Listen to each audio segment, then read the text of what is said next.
Hello everyone!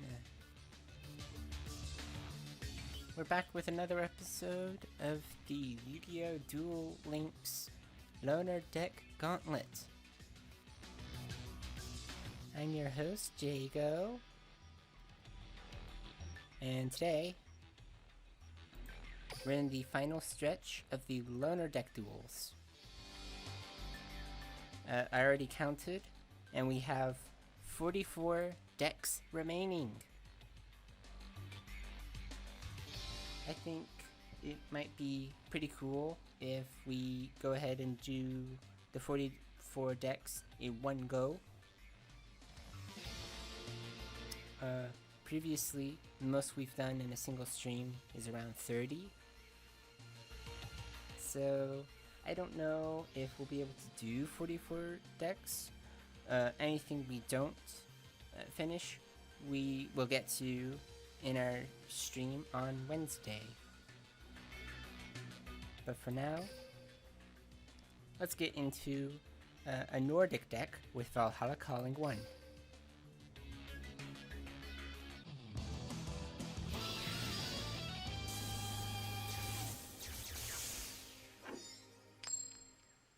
I hope the audio is pretty well.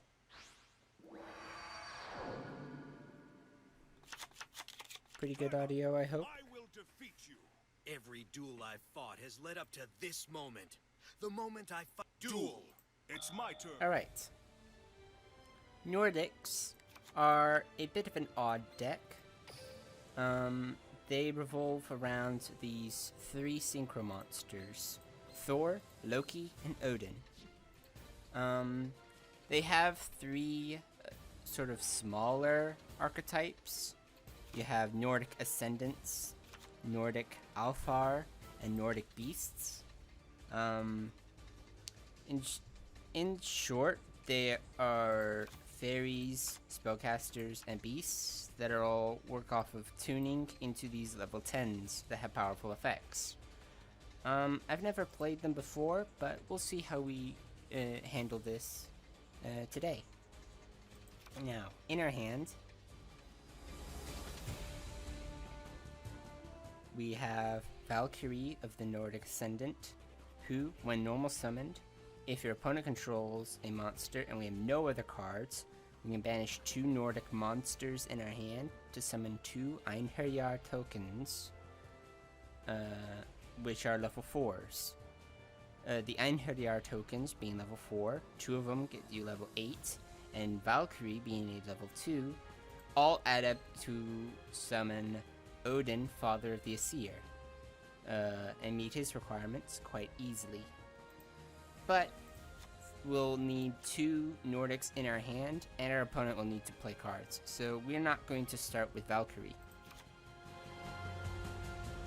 We also have Mara of the Nordic Alfar, who, when used as synchro material, the other synchro materials must be 2 Nordic monsters in your hand. Again, we don't have enough Nordics in our hand to pull off this effect. I will go ahead and say, a tip you'll want to have when you're building your own Nordic deck is maybe just focus on one of the 3 archetypes of Nordics, rather than have Alfar and Ascendant and Beasts all in the same deck. You might have a better time managing your resources if you just focus on one kind of monster. Now, as far as other cards in our hand, we have Nordic Relic, Dropnir. Equip only to a Nordic or a Seer monster. It gains 800 attack. If this face-up card on the field is destroyed by a card effect, you can add 1 Nordic Relic card from your deck to your hand. This is not a great card. It's good for a little extra damage, but we're not too good on that department, since a lot of the Nordics are mostly just, you want to use them as synchro material. And the high power synchros already have really high attack. 800 doesn't make much of a difference. And then we also have Gleipnir, the Fetters of Fenrir. It's a trap card that allows us to add a Nordic monster from our deck to our hand. This is a pretty good card in Duel Links, I imagine. And I think we're mostly, I think we're going to want to focus on using Valkyrie on our next turn. So want to use Gleipnir, the Fetters Offender, to add a Nordic from our deck to our hand. We can't use Mara and Valkyrie together since they are both tuners. But we can use Mara as material for Valkyrie. So I think what we're going to do is just set Gleipnir so that our opponent will do their turn, and we can activate Gleipnir during the opponent's turn to add another Nordic to our hand, and then Valkyrie's condition of having 2 Nordic monsters in our hand is complete, because we'd have an Alfar and something else. And then we'd immediately get into Odin, Father of the Aesir, on turn 3, which is pretty good if I do say so. And we'd also be able to equip him with Draupnir. We might even be able to OTK that turn, but we'll see what the opponent has. Get ready. Draw. Watch closely. I summon a monster in attack position. Okay, our opponent summoned Delta Flyer. Not a worry at all. I'll play this. Oh, we also have Dinotherium. That's a little scarier. Let's go ahead and activate our Gleipnir. Let's see, what monsters does this deck have? We have Goldfax. Your opponent controls a Synchro, and you control no monsters. You can special summon this card from your hand. That's not great. I mean, it's good if you're building Nordic beasts, but we don't need more tuners. Use Vanadis. Again, it's another tuner. We don't need more tuners. Here's Tangrisnir of the Nordic Beasts. This is a pretty good card. If it's destroyed by battle and sent to the grave, you can special summon 2 Nordic Beast tokens. This is just a decent card all around, because you can also use it to stall if need be. The counterpart to Tangrisnir is Tangnostr. Tangnostr. There we go. Tangnostr. When a monster you control is destroyed by battle and sent to your grave, you can special summon it from your hand. Once per turn, when this defense position card on the field is changed to attack position, you can special summon 1 Nordic beast from your deck in defense position, except Tangnostr. It's good, but again, it's one of those combos that need something else, like Tangrisnir. And yeah, it looks like this deck is a little bit, what's the word? Rubbish. There's way too many tuners for you to be able to build your synchros effectively. It makes you really, really reliant on using these tuners as fodder for Valkyrie, or you want to use Tangrisnir, but we don't even have 3 Tangrisnir to summon the tokens efficiently. As far as what we're going to use to summon, we're going to add one of these Vanadis. Watch closely. Yep, our opponent's just made a bit of a blunder in. Used to lose turn. I still believe right, and we do Tangrisnir. Now, our opponent did a little bit of a blunder, since Delta Flyer and Dinotherium's combined attack would have been a lot more, and would put us in a much more precarious position. But they summoned Scrap Archfiend instead. So now we're able to carry out our plan. Normal summon Valkyrie. Use Valkyrie's effect. We're going to banish Mara and Vanadis. Alright. I special summon a monster. Now we can special summon Odin, Father of the Aesir. Aesir. I'm not sure. I think it's Aesir. Anyway, we're going to equip Odin with Draupnir.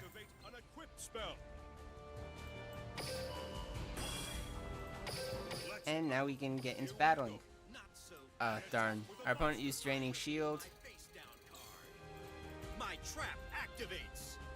Yeah, that negates our attack and the opponent gains life points. This is a minor setback though, as Odin is a pretty strong card. set a monster. I've I will completed not another lose. flawless turn.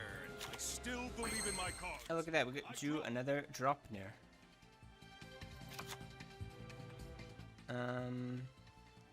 Might as well equip it to Odin. I activate an equip spell. And let's set Tangrisnir of the Nordic Beasts. Time to battle. So, let's attack into Scrap Archfiend. My monster attack. That's the end. It's clearly obvious that I draw. Awesome. Here I come. I summon up. I've completed refuse to another lose. Oh, our opponent summoned in attack position. Ah, so that can probably be used with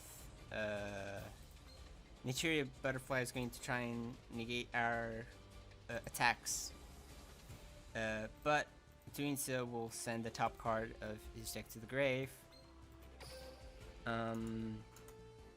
Depending on what kind of deck that is running, because between Delta Flyer and Dinotherium, Scrap Archfiend, and now Naturia Butterfly, I have no idea what our planet is planning, but getting cards into the grave doesn't sound like it's a good thing.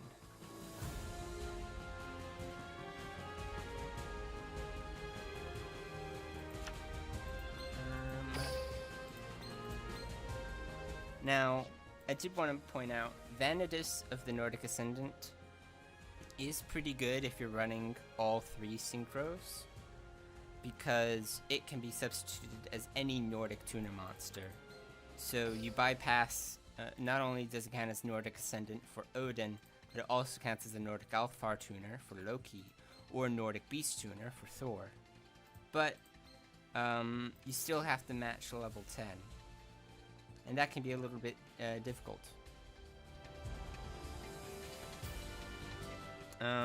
Right, so we're gonna play a little bit risky and summon Tangrisnir in attack position. Let's battle.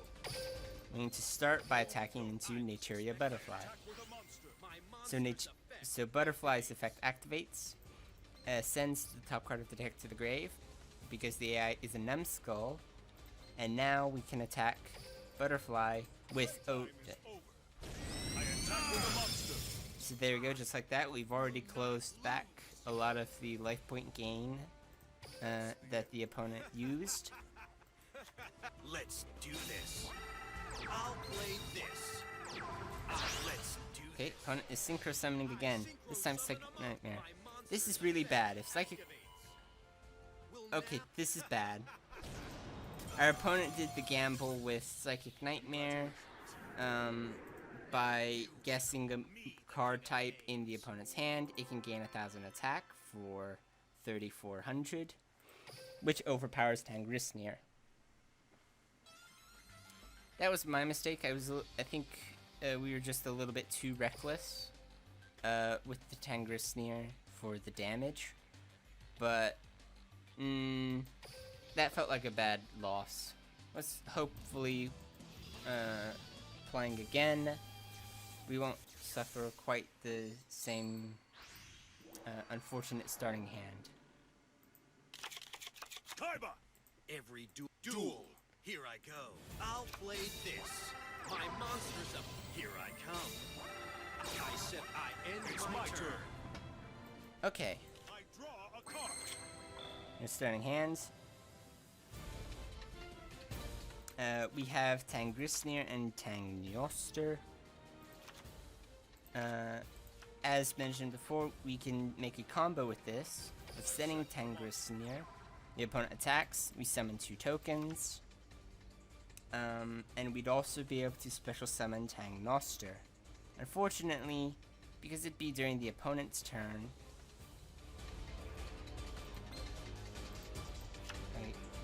oh darn, I just missed an opportunity.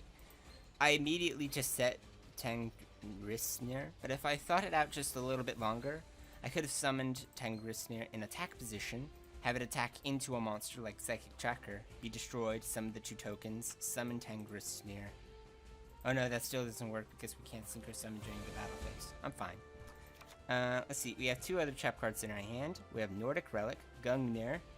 Banish 1 Aesir and Nordic monster you control, then target 1 card on the field, destroy it. Also during your second end phase activation, Return the monster you banished to activate this card to the field in face-up attack position. That's not too bad. It does leave our field a little bit empty.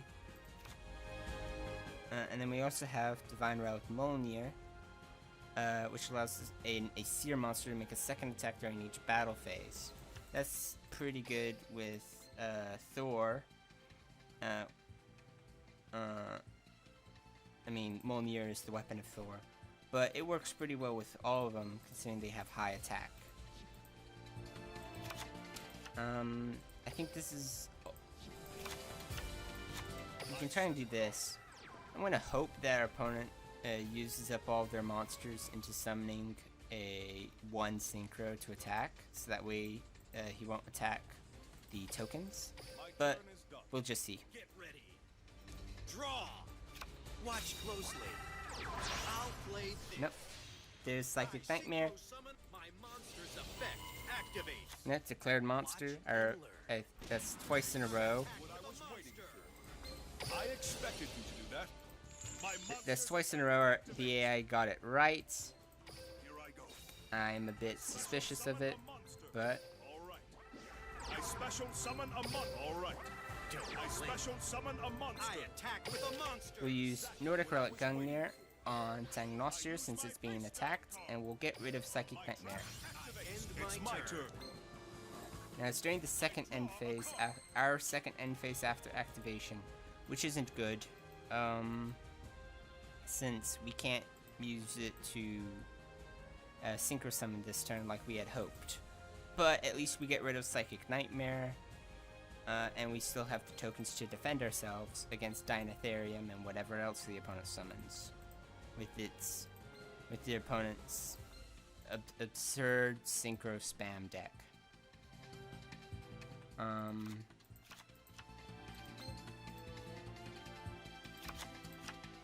We could equip the tokens with Dropnir, but combining both Dropnirs only get us 1600. So we're just gonna end phase. My turn Get is ready. done. My draw. Watch closely. Go now. I am now. There goes our tokens. My turn. I draw a card. Draw another Tangnostir. I think what we're going to try is normal summoning Tangnostir and equipping it with the Dropnirs to get to a total of 2400. From my hand, I activate an equip spell. It's not great, Let's battle. but it's better than nothing. It's over. Not so fast. And of course the opponent has draining shields every time.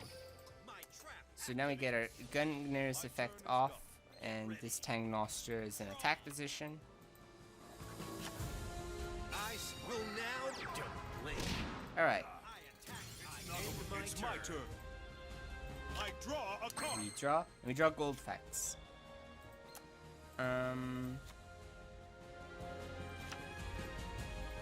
Gold facts isn't ideal, it's a level 4 beast, which doesn't go well with our level 3 Tangnostir.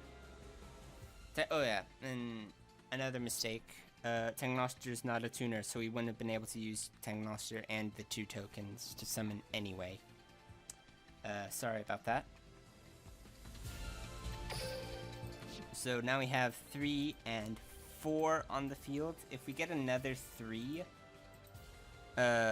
we'll be able to tune into Thor and be able to make use of Divine Relic Molnir to maybe do some damage. But for now, we're just going to attack like so. Playtime is over. Goldfax into Gilasaurus, Playtime is over. and Tangnostir into Dinotherium. My turn is Here done. I go. Draw. Opponent is finally running out of resources, and due to playing defensively, isn't summoning any dangerous synchros. Okay, so we've now drawn Vanadis. Now, as mentioned before, Vanadis can be treated as any tuner. But we already have a tuner on the field. And Vanitas has an effect allowing you to send a Nordic monster from your deck to the grave to make its level become the same as that monster's. But the only Nordics that we have are level 4 and below.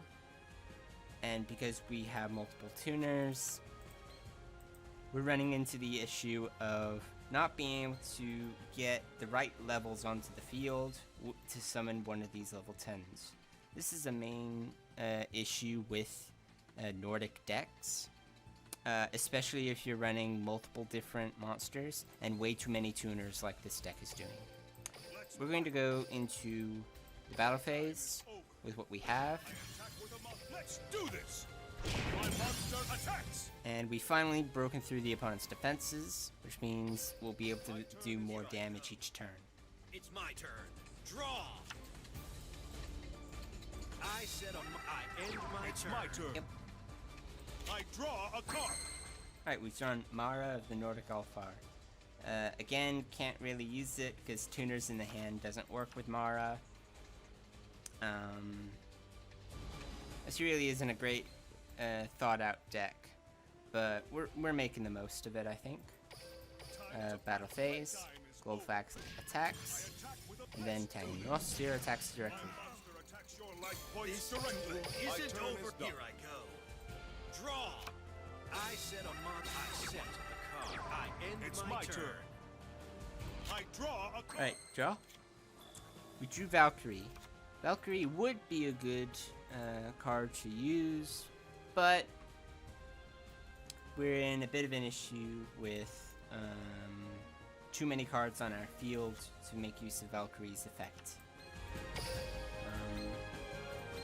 I'm just looking over here. We can't use multiple tuners for summoning, so the only thing we can do is just to continue attacking. Attack with a monster. Here we go. I attack your life points directly. I end. Opponent has 800 life points left. This duel is in the bag. But it's unfortunate that we aren't able to summon one of the other Nordics. And our field is too full for us to make use of Gleipnir, which is a crucial card for Nordics, but we can't really use it right now. But we can just attack with Goldfax, and then attack with Tangnostir. You Kaiba. There we go.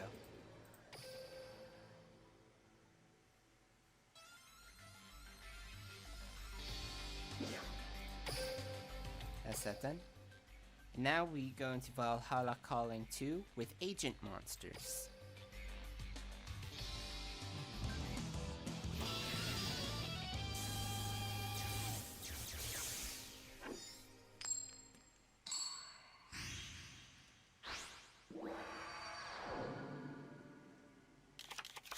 Kaiba, I will defeat you.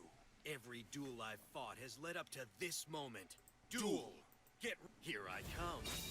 I end my It's turn. my turn. Okay, I draw a card. agents.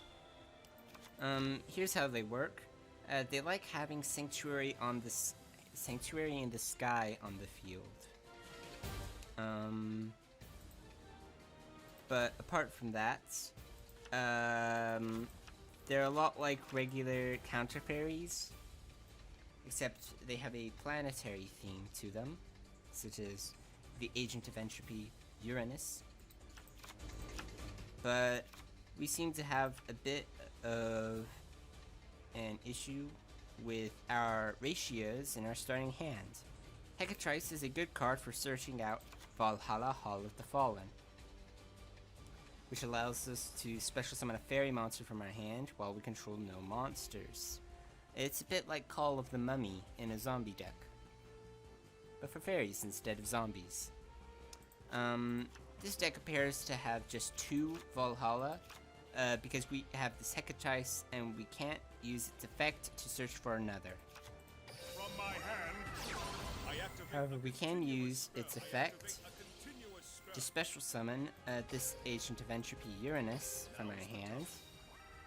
Get a level 5 at the cost of a no tribute special summon. Now's the time. And we get to normal summon Hecatrice for a little bit more damage. We can also set Divine Punishment. It won't do anything for us because we don't have Sanctuary in the Sky on the field. But if we did, it would allow us to negate almost anything the opponent does pretty easily. Now, we can go ahead and activate Uranus's effect to send an agent in our deck to the grave. It seems in this deck we only have Agent of Miracles Jupiter and Agent of Mystery Earth, in addition to Uranus.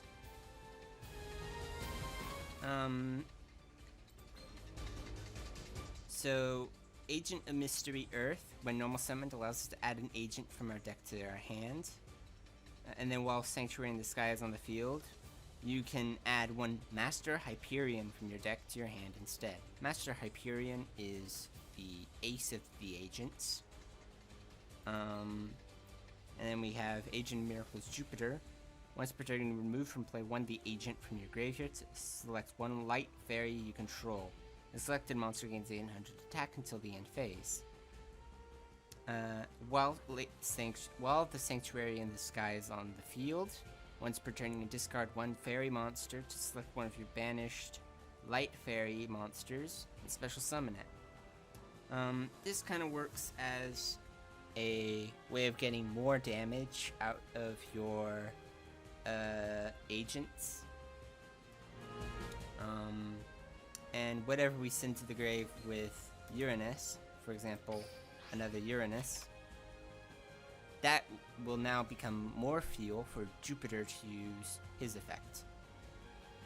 We're going to go into the battle phase now. Attack Goblin Zombie with Hecatrice. Goblin Zombie searches another Goblin Zombie, and we attack directly with Uranus. I end my turn. I draw from my hand. I activate See, a speaking activate of, a continuous there's spell. Call of the Mummy. I'll play this. I'll play this. Tributes for Ryukoki. That's not good. Back, don't blink. Opponent attacks into Uranus. I draw. We draw, and we draw another Hecatrice. I don't know why we have so many Hecatrice in this deck I set a monster. when we could just have... If you're running multiple Hecatrice, you don't need to run as many Valhalla, since you can discard Hecatrice to get Valhalla. So, what you could do is you could run 3 Hecatrice and 1 Valhalla, since you can't stack Valhalla anyway. You can just have it so where whenever you draw a Hecatrice, you be like, okay, I can discard Hecatrice, then then add Valhalla from our deck to our hand. Or you could drop Hecatrice and just run multiple Valhalla Hall the Fallen. You don't need to run so many Hecatrice and Valhalla, since it reaches a point where once you have once you have Valhalla, you don't need to use Hecatrice anymore, because its stats are just a bit subpar for its level. And you definitely don't need to have multiple Valhalla at the ready at the same time, unless your opponent is playing a lot of spell and trap removal, which I don't expect from this opponent. Since we can't play anything else, we're just gonna end our turn. I draw. Watch closely. I summon a monster in attack position. Battle. Watch and learn. I attack with a monster. Now. I don't suspect this is going to go well. I draw. We draw. We finally draw Sanctuary in the Sky, but too little, too late. Our opponent already has lethal damage on the board, and this, while it prevents us from taking damage from battles involving fairy monsters, it means jack all if we don't have fairy monsters. So the only thing we can do right now is surrender and try again.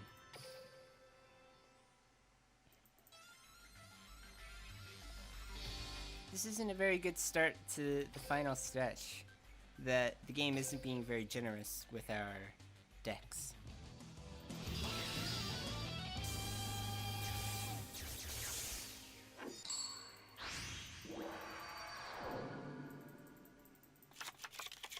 every duel. It's my turn.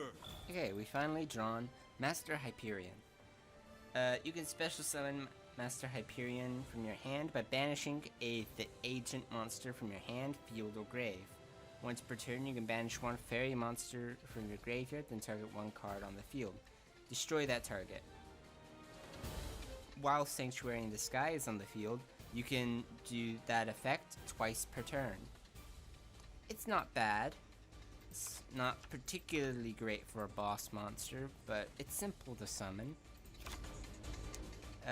This is Zeradius, Herald of Heaven, who you can discard to add a Sanctuary in the Sky from your deck to your hand. Kind of like archetypes, but Zeradius is a little bit better since if you already have Sanctuary in the Sky, you can summon Zeradius and it has really good stats for its level. 2100 attack is no pushover. And since we already have Sanctuary in the Sky, we can play that combo right away. I summon a monster in it. My turn is Here done. I go. Draw from my hand. Our opponent plays Wasteland. This is not much of an issue, except that we should have negated it when we had the chance, because it gives... foolish of me to assume that the opponent wouldn't have a monster that can beat over 2100, because Zombino has 2000 natural attack. And Wasteland pushes that to just over. We didn't take any damage, thanks to our Sanctuary in the Sky, but that's not much of a blessing when you realize we now have an empty field, and these Master Hyperions are completely dead in the hand until we get an agent. I suspect this is going to be an instant game over. Get ready. Draw. Watch closely. Watch closely. No, we have Kaiser Dragon. Watch and learn. That's pretty bad. We need to draw an agent to summon Master Hyperion. That's our only way of victory. I still believe in my cards. Yes, we've drawn Agent of Miracles, Jupiter, which means we can banish that to summon Master Hyperion. I special Just enough attack to beat over Kaiser Dragon.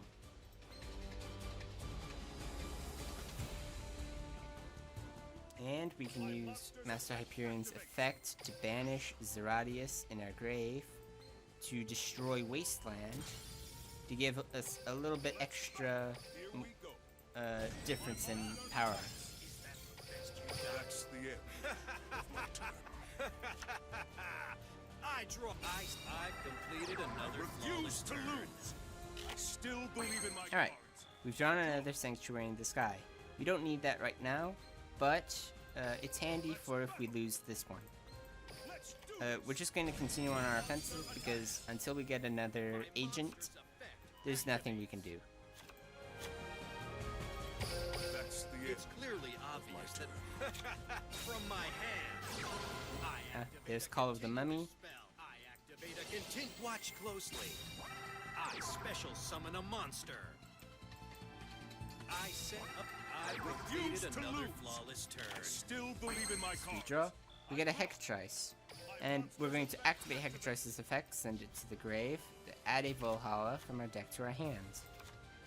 We can't activate it now, but we have a monster on our field, so we won't be able to use it just yet. If we lost this Master Hyperion, we could summon the other Master Hyperion in our hand using Valhalla, Hall of the Fallen. And that gives us a bit of a grace in case the opponent summons a big monster. We're going to activate Master Hyperion's effects on the Hecatrice in our grave to destroy this set card right here. Yep, that was the Scapegoat. It's a good thing we destroyed it, because that flip effect would have been very annoying, filling the field with a number of sheep tokens.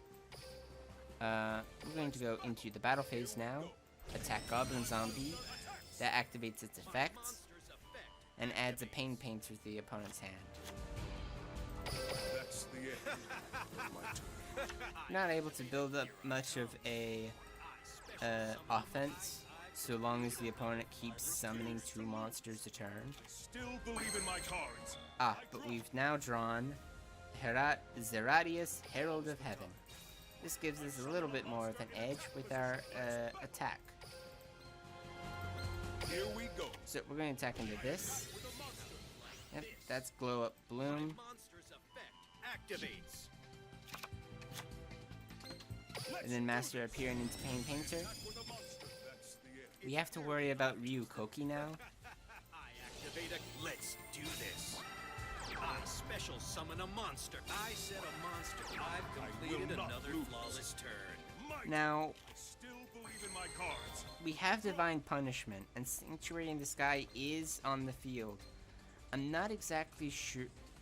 It says it can negate the activation of spell, trap, or effect monster's effect. Oh, the activation of a spell card, trap card, or effect monster's effect and destroy that card. I think the reason it's not letting me change who Called Mummy is because it's already been played. It's already, the spell card has already activated. It's just the effect that's activating each turn now. Or so I think. We're going to normal summon Agent of Miracles Jupiter, just to give us a little bit more attack so we can deal with the annoying monsters on the opponent's field. My monster attacks. This Scapegoat Here I come. summons one Scapegoat token, or Black Sheep token. We can attack that with Jupiter, and we can attack Ryu Koki with Master Hyperion. That's the end. It's clearly obvious that I activate a... Watch closely. I special summon a So monster. that gets Pain Painter, Completed another and flawless sets turn. a second monster. Believe in my cards. I draw. Now we have Agent of Entropy Uranus, who can summon by tributing Jupiter. I tribute summon a monster. We can use Uranus's effect to send, say, an Agent of Mystery Earth to the grave. And we can use Master Hyperion's effect to banish Jupiter to destroy the set card. And we can activate a second time, since Sanctuary of the Sky is on the field, to banish Earth to get rid of Pain Painter. And now we can attack the opponent directly with all of our monsters. Attack your life points. And put an end to this grind of a duel. Isn't over yet. Yugi, Kaiba.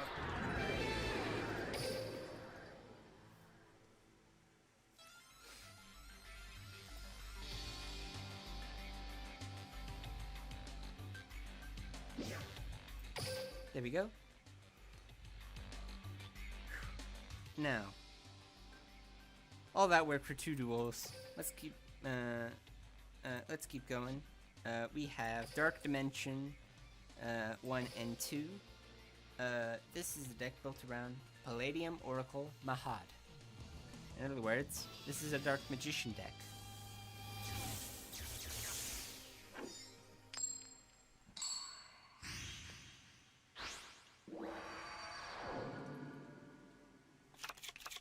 Kaiba, I will defeat you. Every duel I've fought has... Duel! Here I go. It's... I'll play this.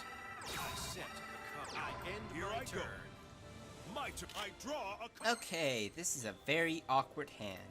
Magical Mallet allows us to shuffle any number of cards in our hand into our deck, then draw the same number of cards.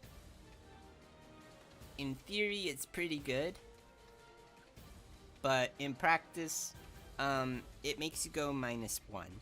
What that means is you draw 1 less than the cards you had in your hand because you don't draw a card for Magical Mallet. We are going to activate Magical Mallet, and we're going to shuffle our entire hand into our deck because, I mean, there's nothing we can do with that hand that can help us defend. And we have drawn 2 of the same cards that we had before. Now at this point, playing more Magical Mallets is really bad since we lose even more cards and we aren't getting anything out of it except shuffling our hand around. But we do have a combo now, which is using Dark Magic Veil to summon Dark Magician. Additionally, we can normal summon Berry Magician Girl to add a Magician Girl monster from our deck to our hand.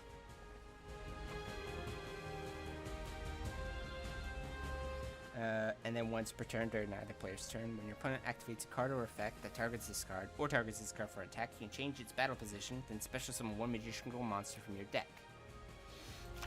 From my hand. So we're going to play Dark Magic Veil, summon Dark Magician from my hand. My ever-faithful companion, Dark Magician!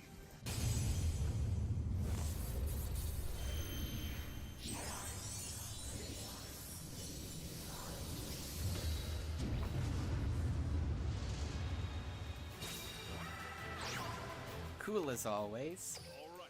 And we can summon Berry Magician as well, and activate her effect. And the only other card we have the only other cards in our deck are Chocolate Magician Girl. So we might as well add that. And we'll attack Zeradius monsters. First with Dark Magician, and then Berry Magician Girl, and that'll be it. I'll play this. My monster's effect. Activate battle. Or no. Watch and learn. Alright. Destroy Dark Magician, but we can use Berry Magician Girl's effects. I'm counting on you. I special summon Watch a and monster. learn. And we get Chocolate Magician Girl. And during the end phase, Archfiend Emperor is destroyed.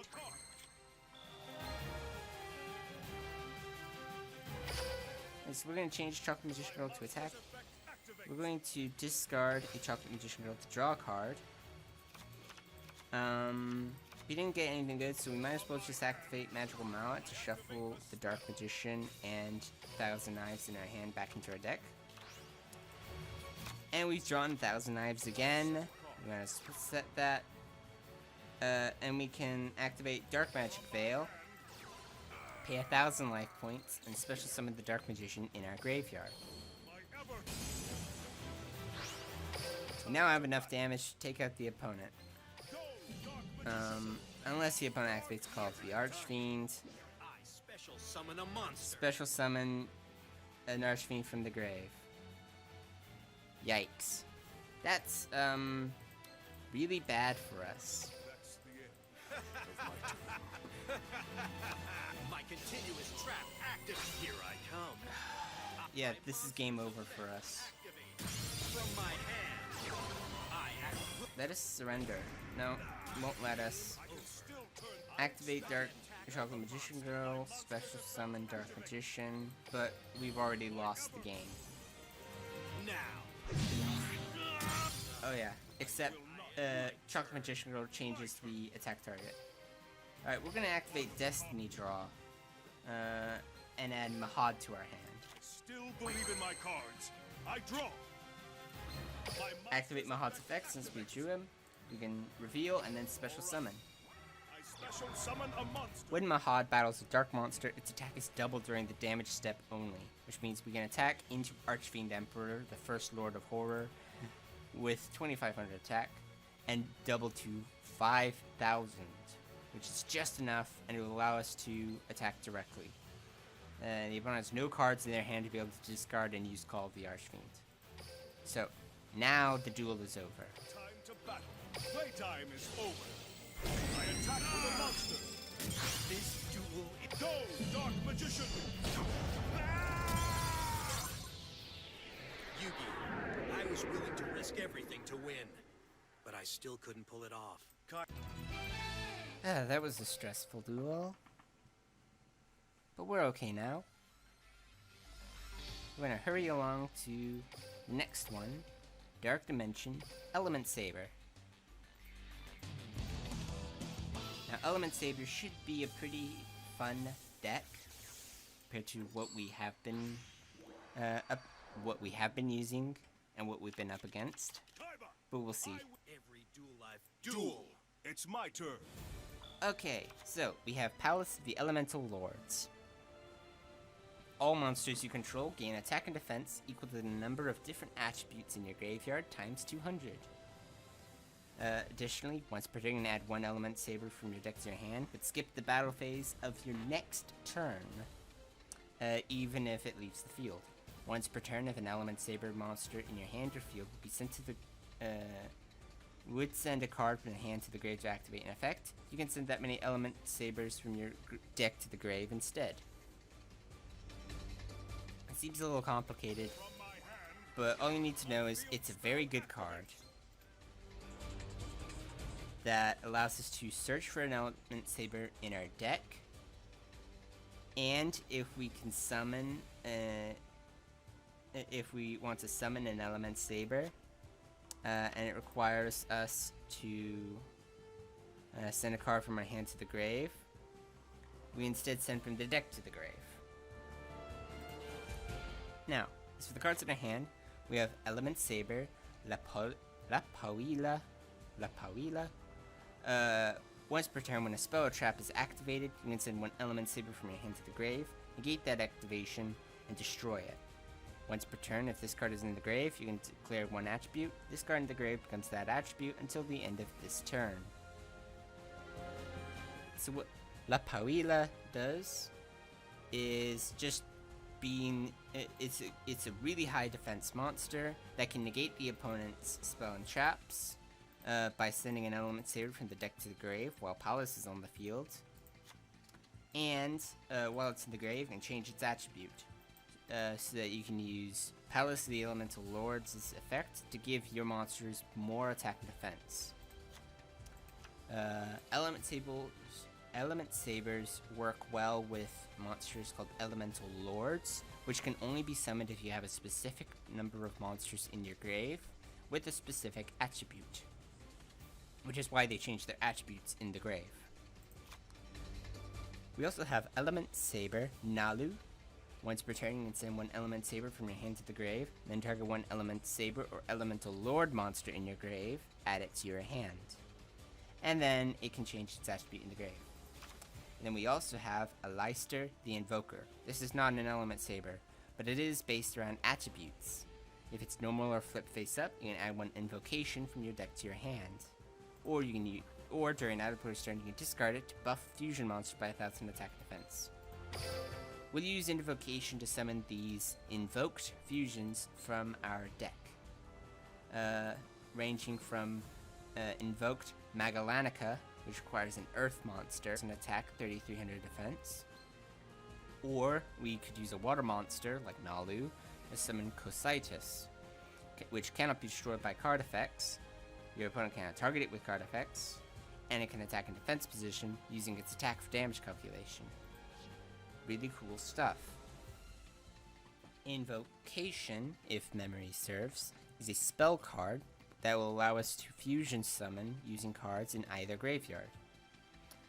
Which means we could change an Element Saber's attribute in the graveyard to then be able to use invocation and summon any invoked that we want. So what I'm going to do is I'm going to set a Lyster the Invoker for 1800 defense. The opponent will attack into it, flip him face up, and then we'll add an invocation to our hand. The next turn we'll be able to pull off a combo with an Element Saber, probably. My turn is Here done. I go. Draw! From my hand, I activate a Here I come. Up against Valhalla, Hall of the Fallen, and the agents that we faced earlier. And that, but except the opponent drew a perfect start. So we're going to use Lyster the Invoker's effect. We get invocation,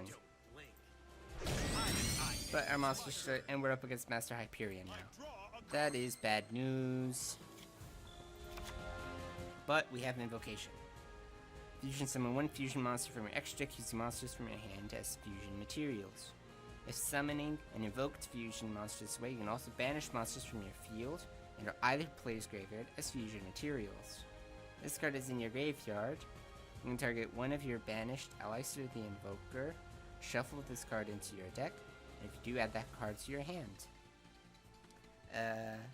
That means is we can use this Lyster in our grave, banish it to summon one of the invoked fusions, and then later we'll be able to use shuffle invocation back into our deck to add our banished Lyster back to our hand.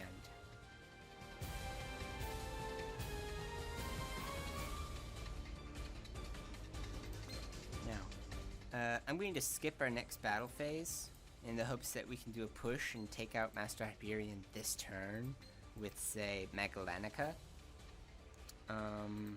So we're gonna activate Palace of the Elemental Lord's effect to add an Element Saber from our deck to our hand. So we have Molehu, the Dark Monster. Once per turn quick effect, you can send one Element Saber from your hand to the grave and target one face-up monster on the field, change it to face-down defense position.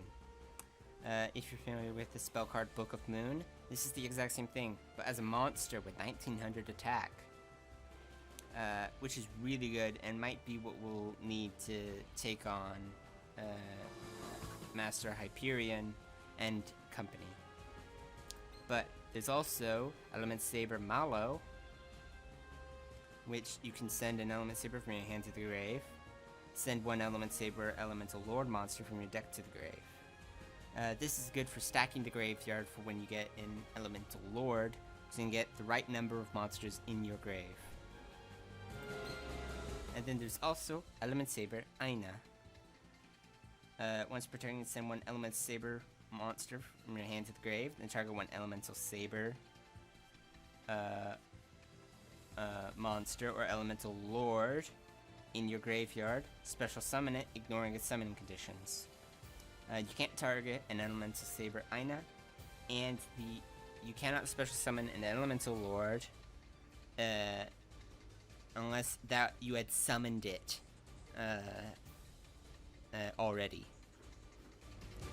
We don't have the Wind Elemental Saber. That one is my favorite.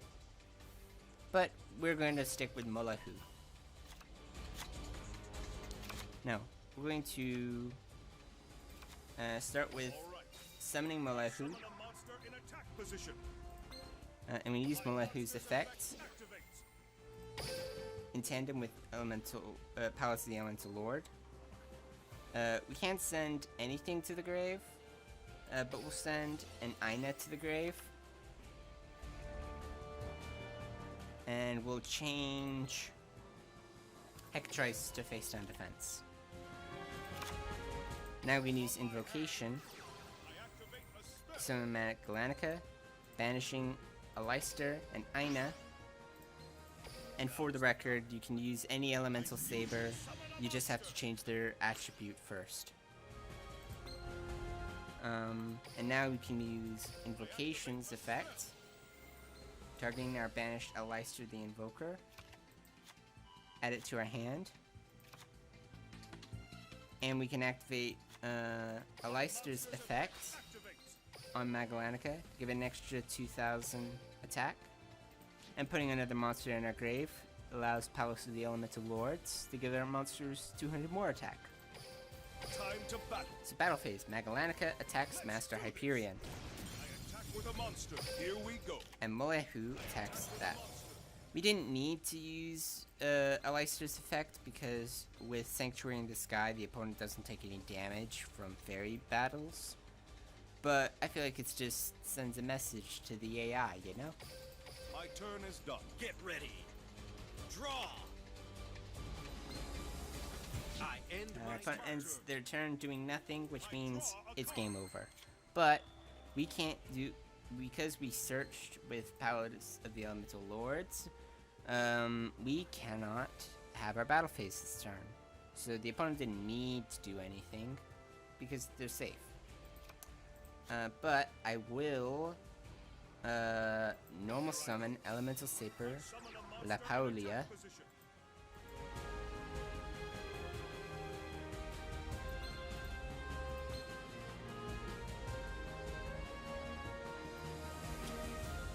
And that'll be it. La Paulia,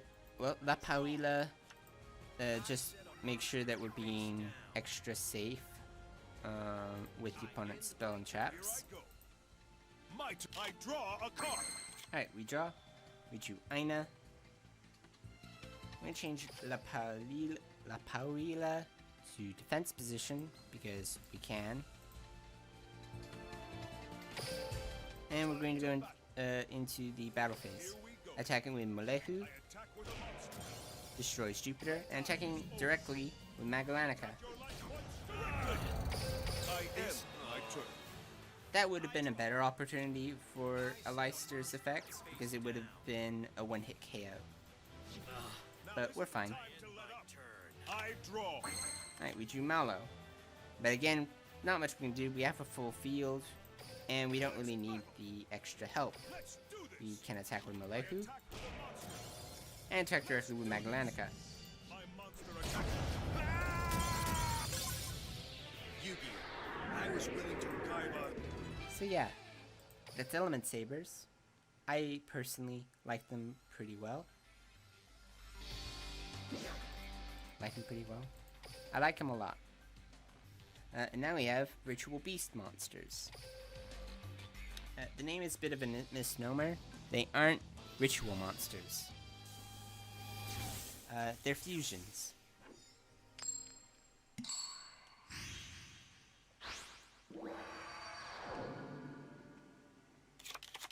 Kaiba, I will defeat you. I will duel. Get ready. I set a monster face down. I end my It's turn. my turn. I draw a card. Alright. Spiritual Beasts. Here's the rundown of them. They work off of banishing themselves without using a spell card to special summon the fusions from the extra deck. And then they have ways of bringing back from the banished zone.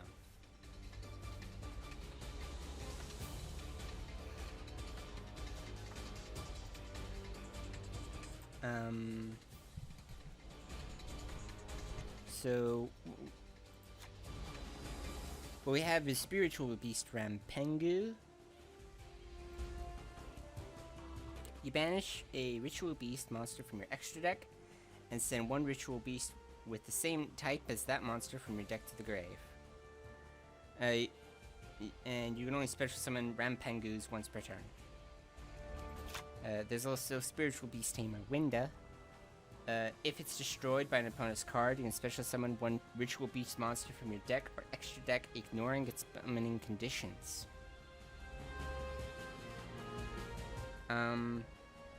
This is particularly devastating because we can set it and then boom, special summon one of these from the extra deck.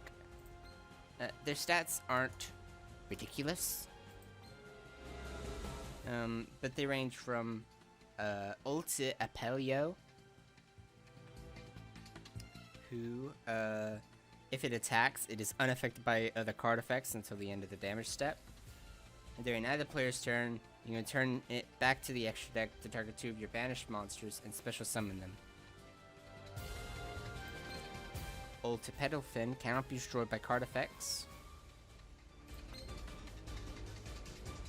And Ulti Hawk, when it returns itself back to the extra deck and summons from the banished, you can add a Ritual Beast card from your deck to your hand. Or sorry, you can return to the extra deck and special summon the Ritual Beasts from banished, or you can return your banished Ritual Beasts to the graveyard and then add a Ritual Beast from your deck to your hand. Sorry. We also have Ritual Beast Return. Allows us to banish one Ritual Beast monster from our hand, then special summon one of our banished Ritual Beasts. And Spiritual Beast Kanahawk allows us to once per turn banish a Ritual Beast from our deck during your second standby phase after this activation. Add the card banished by this effect to your hand. Okay. Set a monster. Ritual Beasts can get a little complicated, so Here I go. It's my for now I'm just going to set Winda. My monster's effect. Activate. I Yep, expect Winda's effect activates because my it was monster's destroyed. effect activates. We're going to special summon from our deck a Pedalfin. Now's the time. I special Here summon I a come. monster. I Here I end go. my turn. My turn. I draw a card. Alright, we draw a Ritual Beast Tamer Elder. After normal summoning him, you can normal summon one Ritual Beast monster during your main phase in addition to your normal summoner set.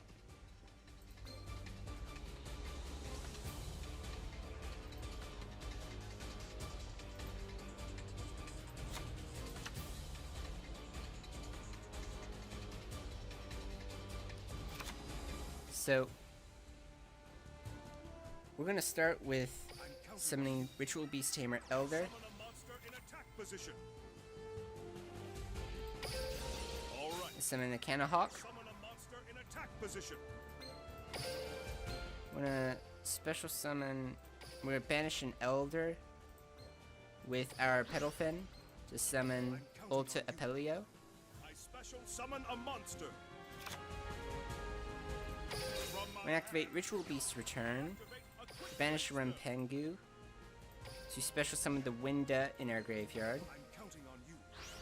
I special summon a monster. I'm gonna special summon Ulta Canahawk by using Canahawk and Winda.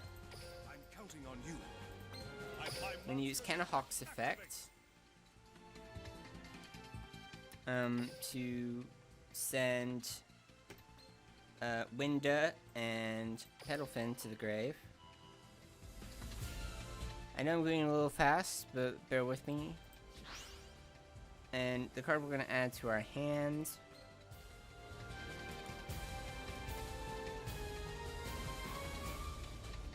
is Spiritual Beast Apelio. So, that went really fast, but in short, what you'll want to do is you'll want to summon your banished, you'll want to summon your spiritual beasts to banish them into the fusions, bring them back, fusion again, return to the grave, summon them back from the grave later, and just keep the chain going. You'll always be able to activate the effects of the Ritual Beast monsters to be able to special summon the others. For example, I can use, now that I've used Canahawk's effects, I can use its second effect to return it back and special summon Elder and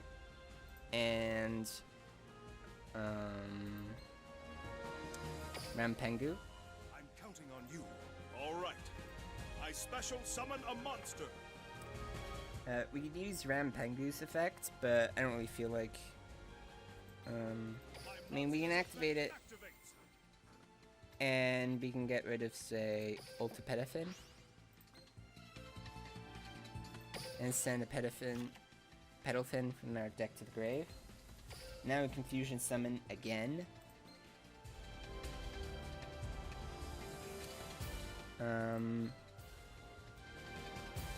Now, here's the crazy thing. We can go for another Ulta Canahawk and use Ulta Canahawk's effect again. And as you can imagine, you can go into an infinite loop with it. But, I have other decks I want to play today, so we're actually going to gloss over this infinite loop for resources, and we're going to summon another Ulta Apelio. Using Rampengu and Elder, second Apelio. Now, battle phase, attack Mana Eater Bug, and attack Vigorous Reaver. Vigorous Reaver's effect lowers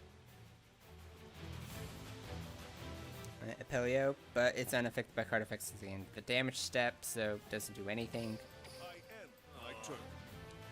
It's turn.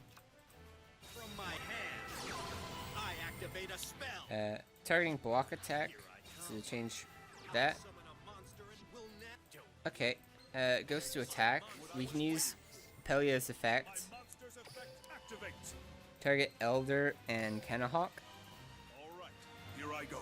Watch I and learn. special summon a monster. Okay. And that goes back to I draw. another advantage of Ritual Beasts, where they kind of do whatever they want, whenever they want, and the opponent can't counter anything. Not because the Ritual Beasts prevent your opponent from playing any moves. Ritual Beasts just kind of power through whatever. Counting on you. I summon a monster in attack. Anyway, we can summon Apelio Use this effect to banish a Ritual Beast return to give the monsters more power. And you can special summon back that Apelio that you used. I'm counting on you. Yeah, and it's also buffed by the Apelio. So, My monster's effect activates. I mean, we have so many effects that we can use that we can do this. Here I go. I'm counting on you. I mean, the duel is won. Yeah, Ritual Beasts used to be very, very meta for a while in regular Yu-Gi-Oh! And as you can see, they aren't really hindered in Duel Links. But now we're going on to Yosenju's. Another really fun deck in my opinion.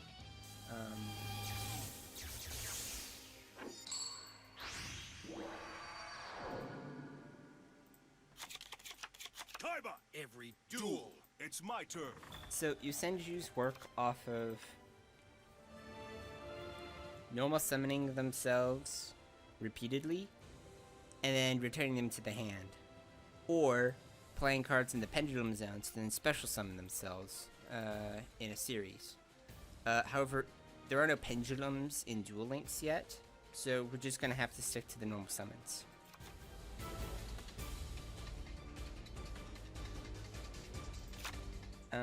So we'll start with Yosen Training Grounds. A continuous spell. This is a cornerstone for the deck.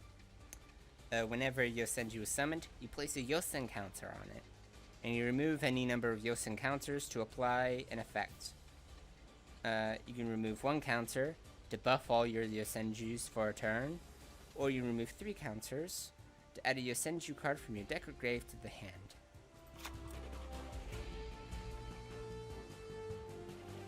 So something you do is say, normal summon Yosenju, 2. My monster's effect activates. This effect allows me to summon Yosenju Magat Here I go. by attributing it. I tribute summon a monster. Yosenju Magat's effect allows me to special summon a Yosenju from my deck. Now, the main things I want to know are the Beast Warriors will return themselves to the hand when they are normal summoned. And they are the ones that will power a lot of normal summon effects. The Beasts are the ones that will return themselves to the hand when special summoned, usually. I'm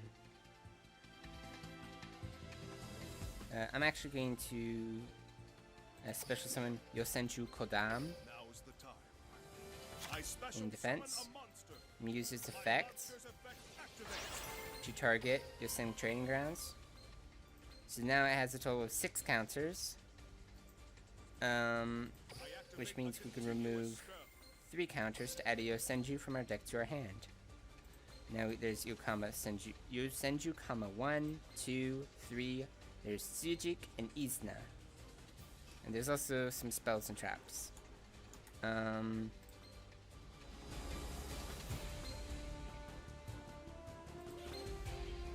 Let's see. Yosenju, 1 can attack the opponent directly, but halves the battle damage dealt. Yosenju, 2. When another Yosenju monster you control inflicts battle damage, you can add 1 Yosenju card from your deck to your hand. And then Sujik. Once per turn you target a Yosenju, it gains 1,000 attack. Or during another player's damage step, and a Yosenju monster battles, you can discard it to have that monster gain 1,000 attack. Yosenju Izna.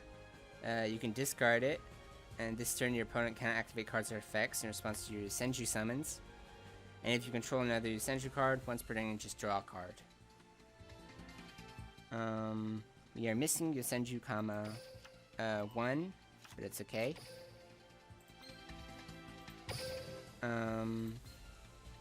Oh yeah, and Yosenju Kodam in the graveyard, we can banish it to normal summon another Yosenju. I think that's actually what we're going to do. We're going to banish Kodam to no. Oh no! Darn, we misclicked.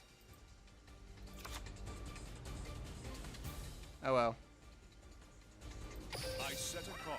Let's hit this, end our turn. Big misplay, we're supposed to normal summon Isna and draw a card, but yeah, because now we're up against Magallanica. Activate. Bat now. Change that to defense. Big damage. There actually isn't much that Yosenju can do to go up against Magallanica, except by using Whirlwind. But we can activate Training Grounds. Remove 3 counters, add a Yosenju from our deck to our hand.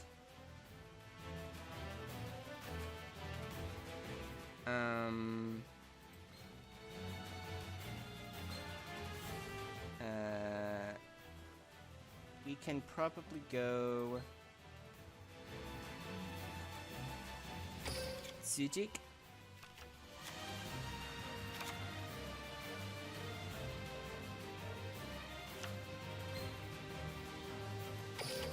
When activate Yosenju Whirlwind, lose 800 life points. Yes, heavy toll, but we can normal summon Yosenju Sujik.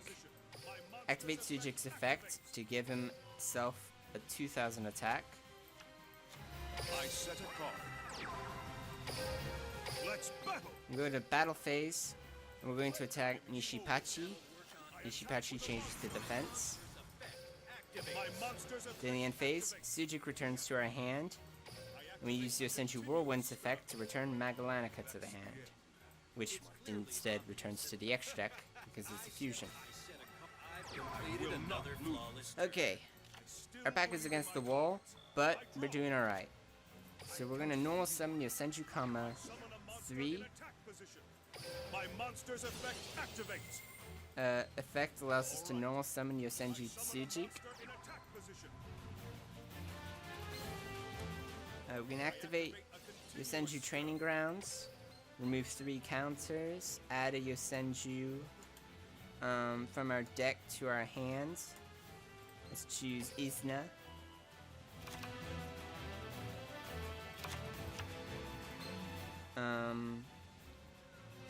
My monster's And use Sujik's effect, targeting himself, Let's battle. and go to the battle phase. Yosenju Kama attacks. That's good. We can attack directly. My monster attacks your light. This allows us to use Yosenju Kama 3's effect. And we're gonna add Yosenju Oyam.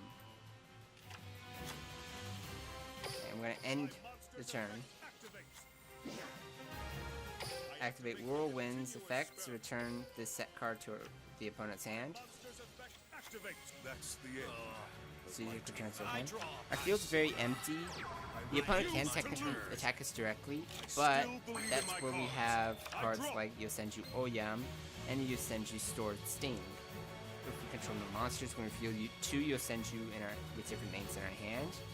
Target the same number of cards the opponent controls and return them to the hand.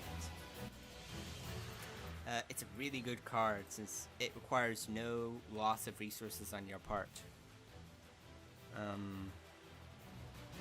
And then Oyam, if your opponent declares a direct attack, you can send 1 Yosenju in your hand to the grave to special summon Oyam.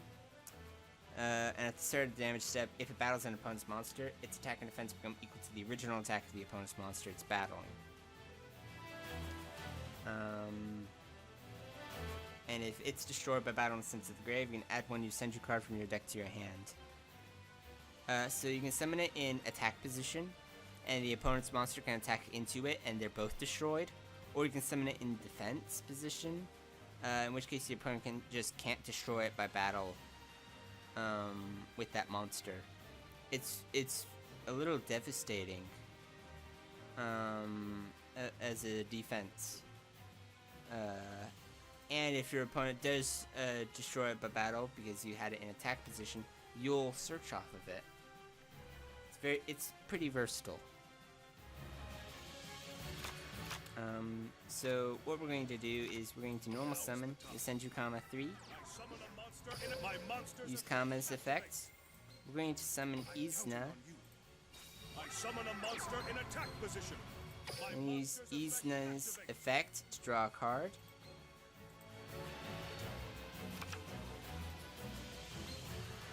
And we're going to use Yosenju Training Grounds to give our monsters 300 more attack.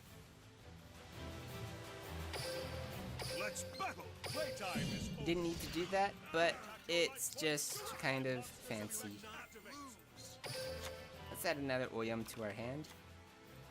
Attack directly with combat 3. Yugi, Kaiba. Excellent, excellent.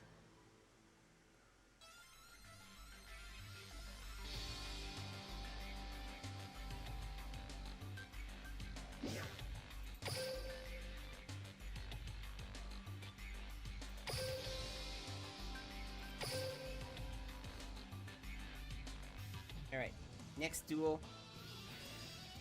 It's Black Wings again.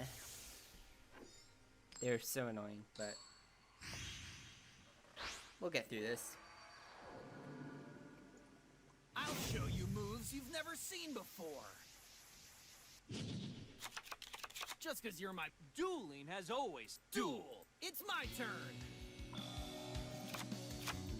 Alright, let's see what we have. We have Blackwing Sirocco the Dawn,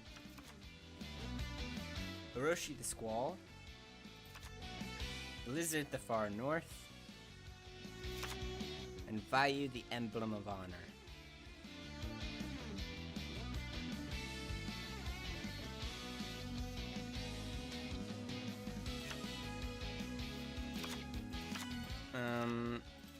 These are 3 tuners, so there's nothing we can really do to summon a monster.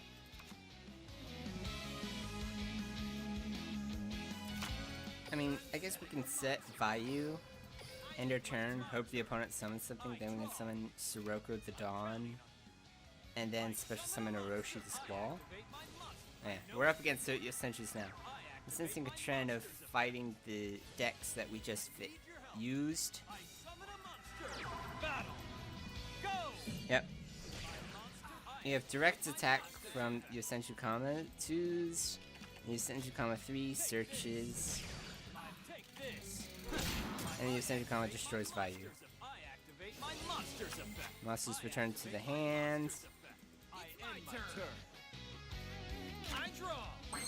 Alright, do Zephyros the Elite. And because we don't have any monsters, the opponent didn't keep any monsters on the field, Sirocco the Dawn's effect doesn't pull off. I feel like this is an oversight on Konami's part with the deck choice. This, like, why give us a card to show off Black Wings when our opponent is playing a deck that doesn't play by the rules? Doesn't make any sense. Anyway, we have Graham the Shining Star. So we can normal summon Zephyros the Elite. Special summon Orochi the Squall. And we can summon Graham. Or we can summon Sohaya, the Range Storm. Let's see the difference. Graham has 2200 attack, 1500 defense. Must be synchro summoned. When synchro summoned, you can special summon a level 4 lower non-tuner Blackwing monster from your hand, but its effects are negated. Sohaya the Rainstorm. If it's synchro summoned using a Blackwing monster as material, you can treat it as a tuner while face up on the field. It's kind of interesting. When it is synchro summoned, you can target one Assault Blackwing monster in your graveyard, special summon it. Won't be applicable. During your main phase, if this card is in the graveyard because it was sent there this turn, you can banish one of the Assault Blackwing Sohaya the Rainstorm in your graveyard, special summon this card. Let me just check something. List. We don't have any other Sohaya the Rainstorm. So not really sure what the goal is there. We can use Sohaya to help us summon Onimaru, the Divine Thunder, but I don't think we'll need to go that far. We'll keep it in mind. But for now, let's just summon Graham the Shining Star. You're not ready for this winged swordsman. Synchros, Blackwing, Graham no epical effect for that. Not gonna use Oroshi's effect. We're just gonna go into the battle phase. Attack with Grand Shining Star. Your power is unbelievable. We're gonna end our turn. Tough one. I draw. From my hand, I activate a Yep, continuous there's spell. Yosenju Training Grounds. I activate my okay. Yosenju Kama brings out Kama 3. Kama 3 brings out a Magat. You summon a Okay. activate my I know what to do. Magat brings out a Sujik. Summon a I activate a continuous spell. Send Training Grounds gives them attack. Sujik gives attack. Yep, this is game over. Yeah, who thought it was a fair duel to pit Black Wings against Yosenjus? Yosenjus are anti-meta. They are literally designed to defeat decks like Black Wings.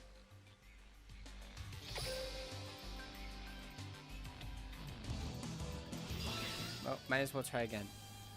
At this rate, I don't think we'll be able to get through all 44 duels in one stream. We might be here for too many hours. Just cause duel. It's my turn. Okay, what do we have? If you control a Blackwing monster other than Kreese, you can special summon Kreese from the hand. Okay.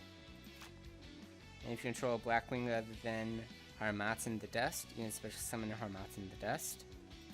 And if you control a Blackwing other than Orochi the Squall, you can special summon Orochi the Squall. Okay, okay. So, what levels are in our deck? 7, 5, 7, 7, 5, 12, 8.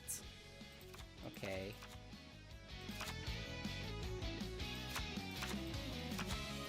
Let's see, if we summon Blizzard the Far North, summon Kreese, summon Orochi, tune Orochi and Kreese, then we tune Blizzard and Graham, and we can summon Harmattan the Dust.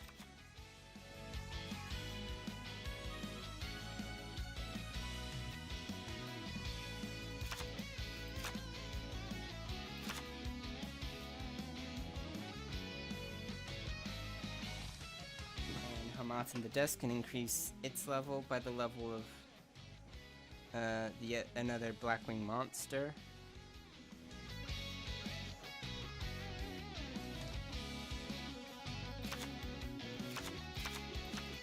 I don't really know why it does that, since the only even level Blackwings that we have in the deck are Blackwinged Dragon, which we could summon using Harmattan and Kreese.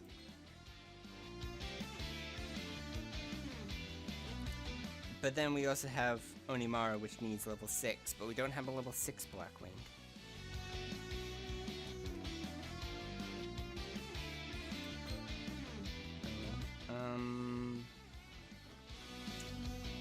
So going off of Graham, we could summon Chidori the Rain Sprinkling, which can be treated as a tuner while it is face up on the field.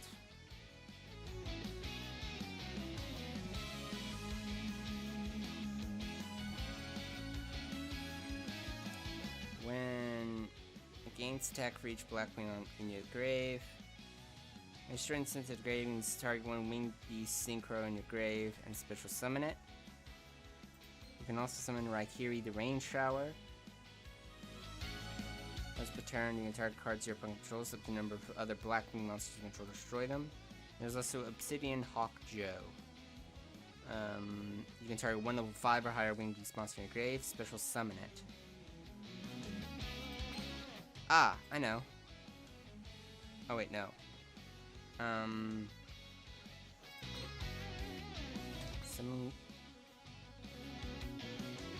Summon Graham. Summon Obsidian Hawk Joe. Use this effect to bring back Graham. Potentially.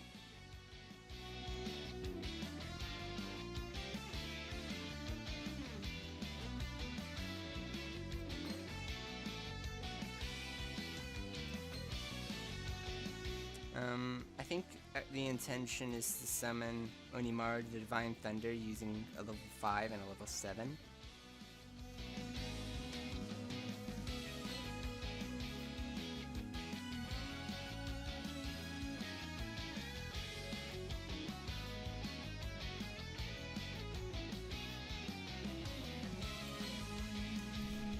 Now, summoning Obsidian Hawk Joe and choosing Sohaya the Rainstorm seems like it would be pretty good to summon Onimaru, except summoning Sohaya from the grave wouldn't treat it as a tuner.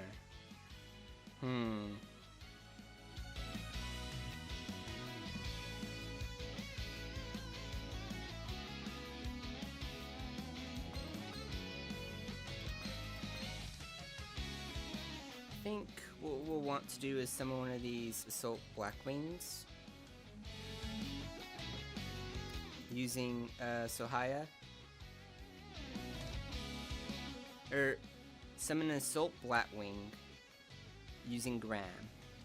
So in the future we'd be able to summon Sohaya to then bring back one of them. Okay, we have a plan.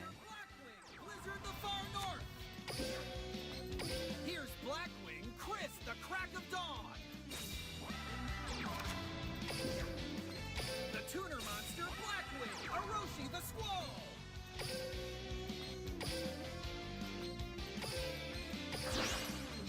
You're not ready for this winged swordsman.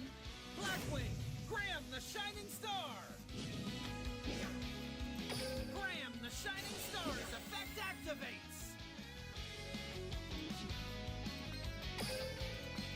Let's go!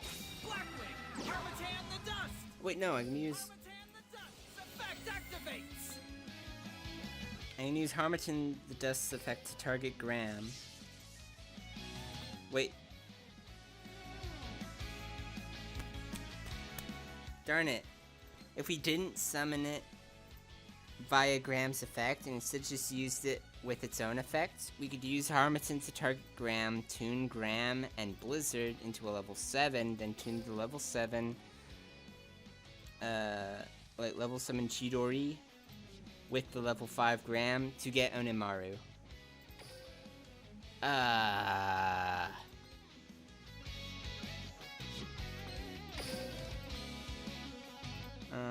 It's fine.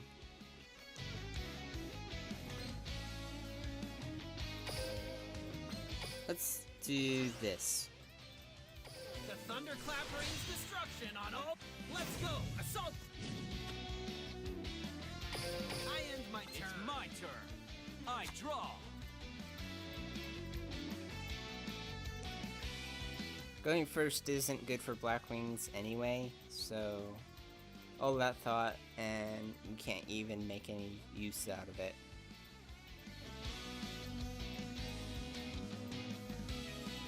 AI is sure taking its sweet time though.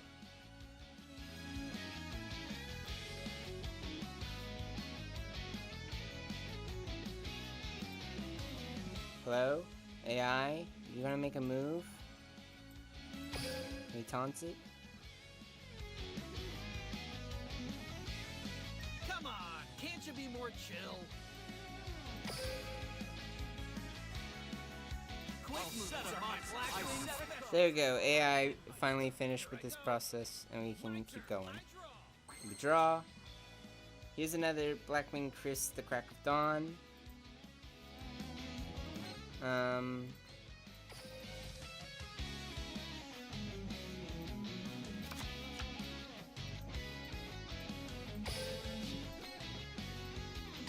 Let's battle. Let's just attack. It's go time. I draw. Not much commentary that we can do when we're just waiting on the AI. I draw. We draw. Okay, we can activate Swallow's Nest. I activate a quick. It should beat Harmatan the Dust, a special summon Harmatan the Dust. Let's go! Blackwing, Harmatan the dust. Harmatan the dust's effect activates. And use this, target Chidori. Oh, it increases the level. I see. Well, Let's battle. the game's over.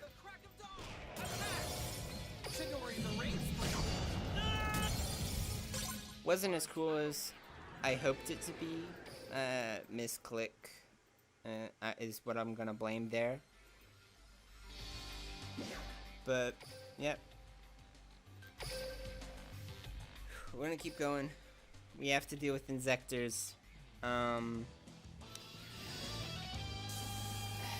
Prepare covering up your eyes. Not gonna look. Most insectors aren't good.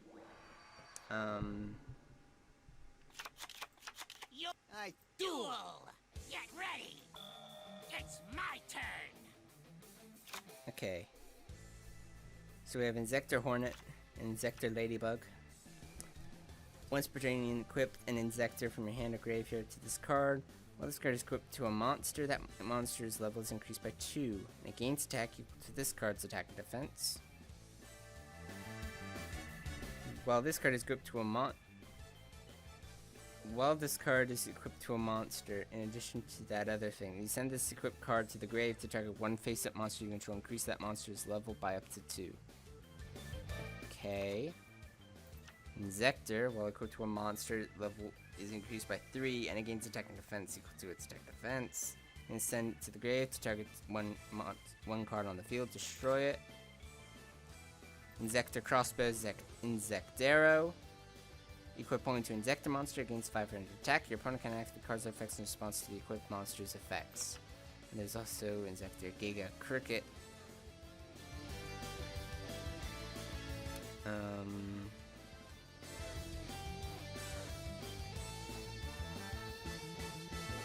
Okay. Well, we're just gonna set Ladybug and pass. Hope the opponent attacks into Ladybug, and then we can probably do some kind of combo with Hornet and Cricket and Zectero, I guess. Don't fail me now. I end my Okay, we're up against Watts. That's really problematic.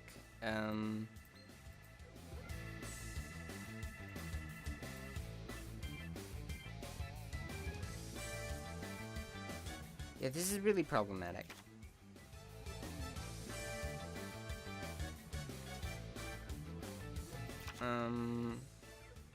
Make way! Summon Ladybug. I summon a monster in it. Activate Ladybug's effect to equip Hornet to it. From my hand, We can also equip Zectero. an equip spell. My monster's effect. Use Hornet's effects to destroy Watt Dragonfly. Hold up. I must okay. I special summon a monster. And of course, Watt Kick Fighter counts as a Watt. So any monster that attacks a Watt monster loses 1,000 attack after damage calculation.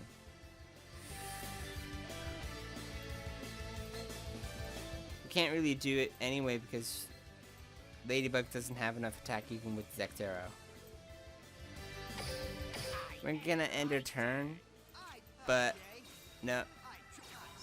Someone put Watt-tail Dragon. I end my turn. I'm gonna draw a Hornet, and we're going to surrender. The reason we're gonna surrender is because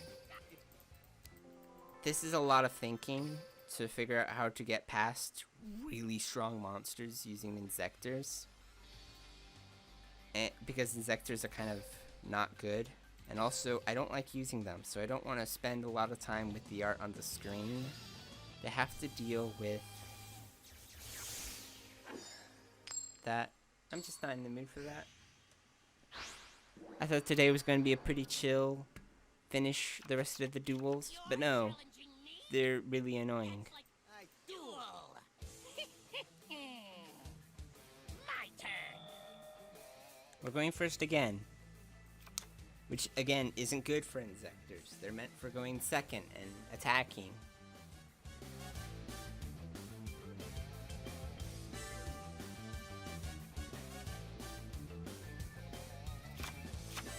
Um...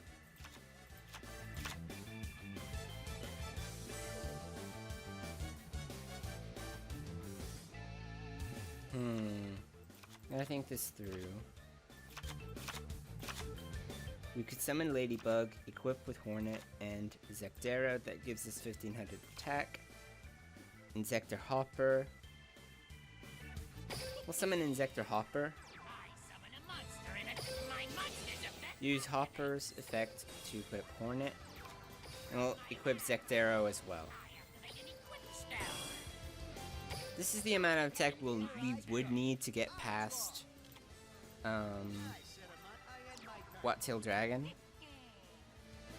I to draw. We draw.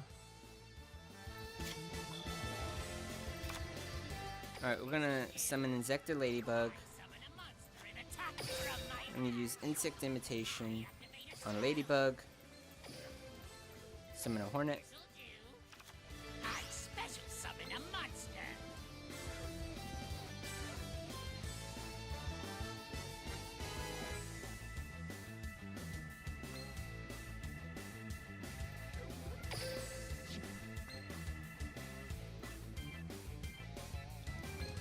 We're gonna use Hornet's effect on the Ladybug in our graveyard. Battle! It's feeding time. My monster attacks. Okay. I special summon Attack monster. and attack. I end my Here I turn. go. I draw. From my hand. Okay. I battle. Take this. I end my turn. Draw. Okay, My monster's effect we activates. got Hornet. We're gonna use Hornet to get rid of Walk Fighter.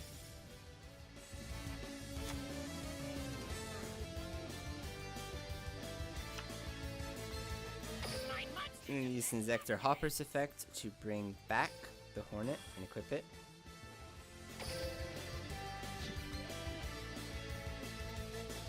And we can keep going and use Insector Hornet to destroy the field spell, but we don't need to do that right now. We're just going to attack directly. Attack your life. This duel ain't looking too good. That ends my Hurrying up as quick as we can through this painful duel. My turn's done. I Okay. draw.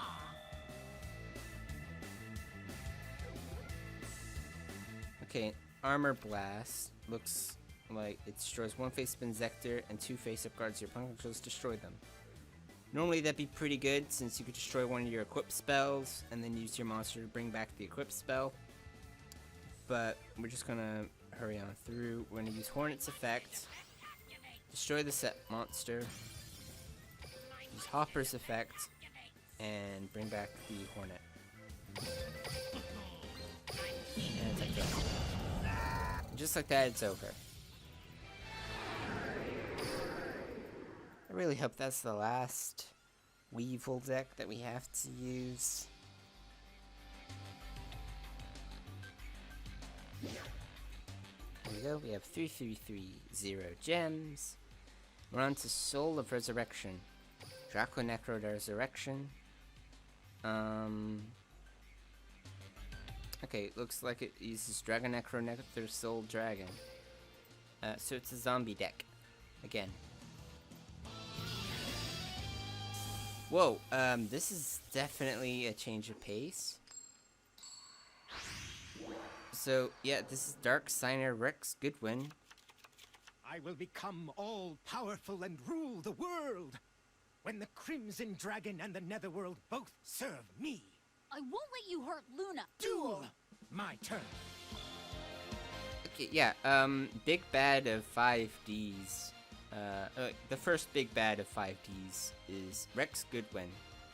Spoilers. But,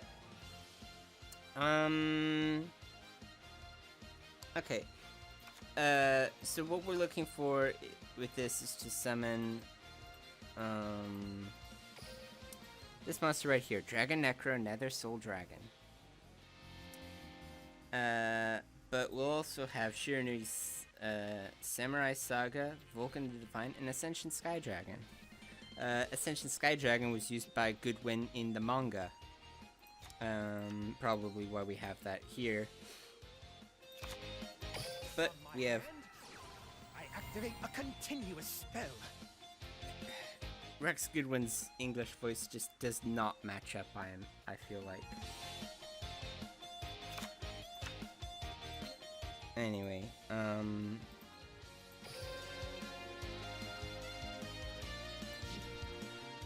we can activate Call of the Mummies effect to special summon Ghost Charon, the Underworld Boatman. I special summon a monster. And we can normal summon Mystic Tomato.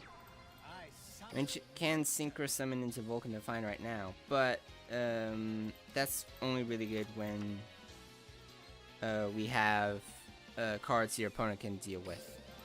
Dragon Necro Nether Soul Dragon just needs 2 zombie type monsters. So Dragon's Mirror allows us to banish materials from our field or graveyard. So if we get 2 zombies in the grave, we can just go into Dragon Necro immediately. end my Here turn. goes. I draw. And just Setting a to let you guys know why some Mystic Tomato was to try to bait the opponent into attacking it right away. See, we have Skelosaurus now. We can special summon that. I summon Now we actually will be able to summon Ascension Sky Dragon. If it's synchro summoned, it gains 800 attack for each card currently in your hand. So we'll want to wait until we draw at least a couple more cards, so it becomes properly strong. time to back. So we're gonna attack like this. No. Attack. Yeah, we're just up against Multitronics. My continuous Not really attack. scary. My Warptronic, turn. my turn. I draw the tuner monster. I'm using Ramone's attack position effect. Battle. Attack, Ramone. Yeah, My turn. attacks Charon. That's a zombie in the grave. Draw. We're good. We can also use Book of Life to bring back Charon. Let's actually... it requires us to target a zombie in our grave and a monster in the opponent's grave, so the opponent doesn't have that yet. So we're actually going to pass our turn just so that we can let the opponent do more stuff. Warptronic map. Okay. I said I end my My turn. turn. I draw. Another Book of Life. Let's go into attacking now. Tomato into Ramoten, Skelosaurus into that one. Here goes. So next turn we should hopefully have a monster in the opponent's grave that we can banish with Book of Life. Time for go. Cameron's attack. Ta-da! Warptronic Datatron attacks. Yeah, Datatron does that. Mystic Tomato allows us to special summon a dark monster from our deck. Monster's effect. Let's summon Goblin Zombie. I special I summon end a my monster. turn. Friendships can't defeat. I draw. Good one. Why do you have to be so edgy? On my hand. Zombie will activate. Field spell. So you can use Book of Life. I activate a spell. We'll special summon Ghost Charon. We'll banish Scopin, because why not? Show yourself. I special summon. And we can special summon Ascension Sky Dragon by banishing it. Send Skelosaurus, Goblin Zombie, and Charon to the grave. Fate and destiny are no longer a mystery. When millennia of knowledge come to light, I synchro summon.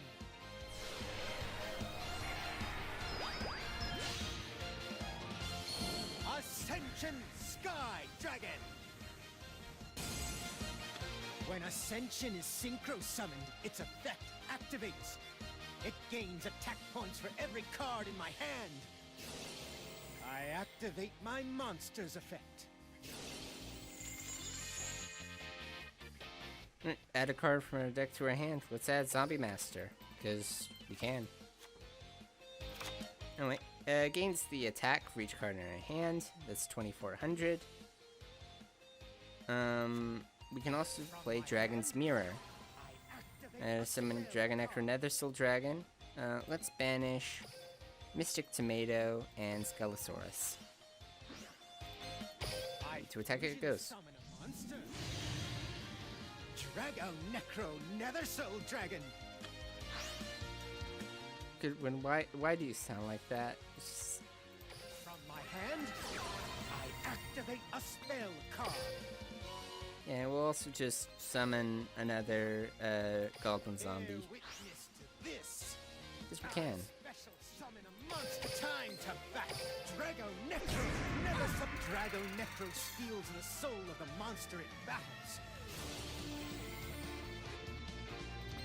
Doomsday is finally here. Attack, Ascension Sky Dragon. Ultimate Ascending Wave. Poor Leo. Your bonds of friendship are easily snapped. Alright, so that was a good win. I'm sorry, the narration during that duel was weird. We've done zombies before, and once you've played one kind of zombie deck, you kind of know how they all play. And also, I don't really know how to remark on Goodwin's English voice acting, so anyway, now we're playing Bastion Misawa against Jaden. Jaden, you bell? You claim Okay, to oh, know that okay. My hero deck is way better than before. Here, let me show you. Duel! Here I go. Okay, so this is serious, Jaden. I summon I activate my monster's effect. I activate my monster. Come out. I end my turn. And apparently, serious Jaden plays Fables. Okay. Bastion's playing zombies. Bastion played zombies in the manga, so that's why that. But Bastion did not play Shiranuis. But I guess we can show off what Shiranuis can do. So, while most zombies want to be sent to the grave and then brought back, Shiranuis go a little bit step farther, and they like to be banished from the graveyard for a number of effects to work. And they like to be used in synchro summons of these Shiranui monsters, which can be very strong.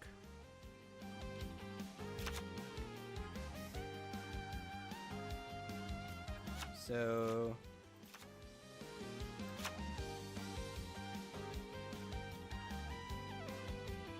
like, one combo that we can do is Shiranui Squire, which can special summon a Shiranui from the deck. Like Shiranui Spectral Sword. Here I go.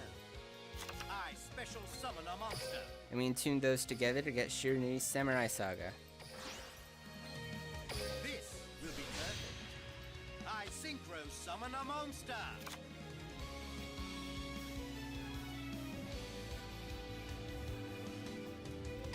We can activate Shiranui Style Synthesis. We won't need it right now, and we instead Raigeki Break. And we go into attacking Fabled Raven. My turn. Put me in an I ideal draw. situation. I end my turn. I set a monster. I'm ending my There is turn. nothing I need to fear. I draw. Okay, so... another combo you can do is summon Spirit Master to special summon Shade to go to a level 7, like Squire Saga, which is what we're going to do. I summon a monster. I activate my monster's effect. Yep. Here we go. Let me try this. I special summon a monster. Summon Squire Saga. Here we go. I'm counting on you. I synchro summon a monster. And then there's also a level 8 Shogun Saga, and the ultimate is Shiranui Sun Saga. Now, here's some effects that we can do in the grave. For example, Spectral Sword. If this card is in your graveyard, except the turn it was sent there, you can target one non-tuner zombie in your graveyard, banish both it and this card, and if you do special summon one zombie synchro monster in your deck whose levels equal the total levels those two monsters had. So we could say use Spectral Sword, and either Squire or Samurai to summon another level 6 Samurai Saga. Or, if something were to happen to our Samurai Saga, we could use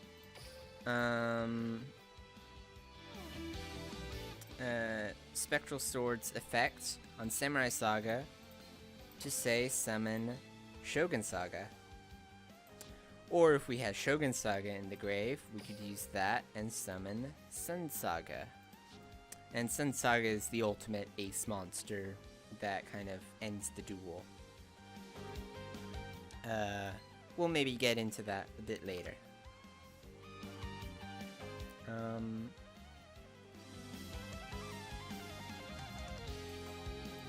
For now, let's just go into attacking. This will be optimal. My monster attacks. This will be We aren't using our synchronous effects. We don't need to right now, but I'll cover them next turn. set a monster. I end my turn. I'm enjoying this. It's my I draw. Okay, we do another Samurai. Now, let's talk about their effects a bit. Samurai Saga.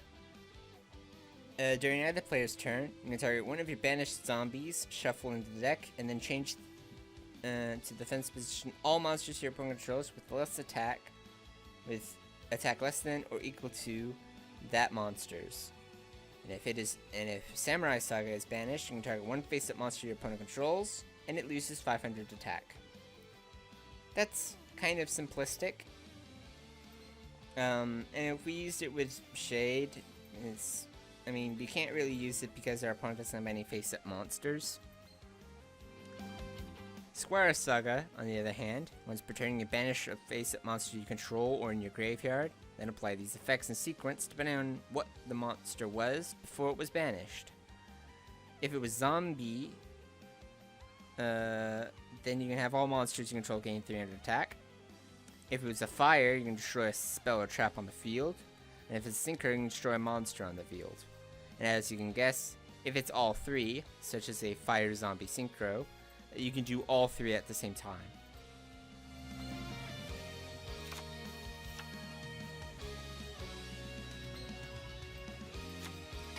Now, we're going to summon Shiranui Samurai. We're going to use its effect to banish Shiranui in our graveyard. And we'll banish Squire and activate the effect of Squire. That's just to draw a card, and then we're going to discard a card.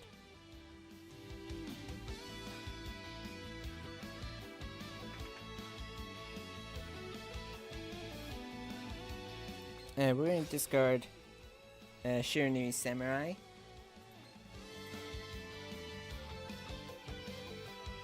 And I wish I could show you more, but our opponent is being a pushover, and we can just attack, attack, attack. Shiranuis get a lot of power out very quickly.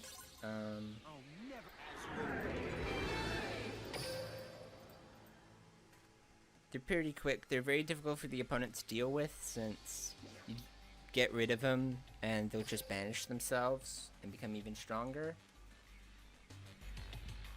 And they have just a lot of effects to keep up with, so they can be a little tricky to learn. Both learning to play them and learning to play against them. If you're interested in that kind of stuff, feel free to give them a try.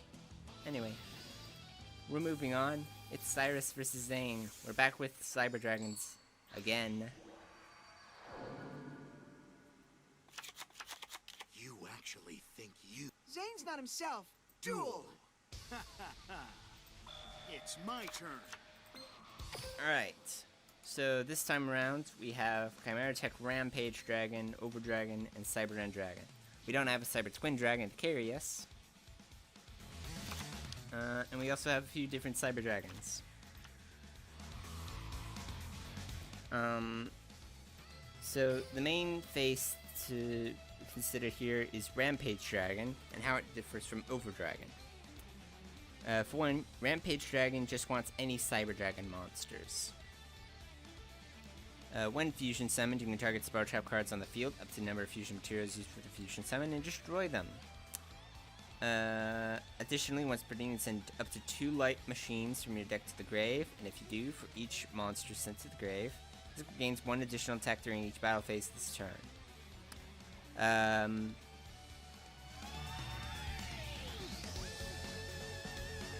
So this is a pretty good combo for building up to an Overdragon or an End Dragon.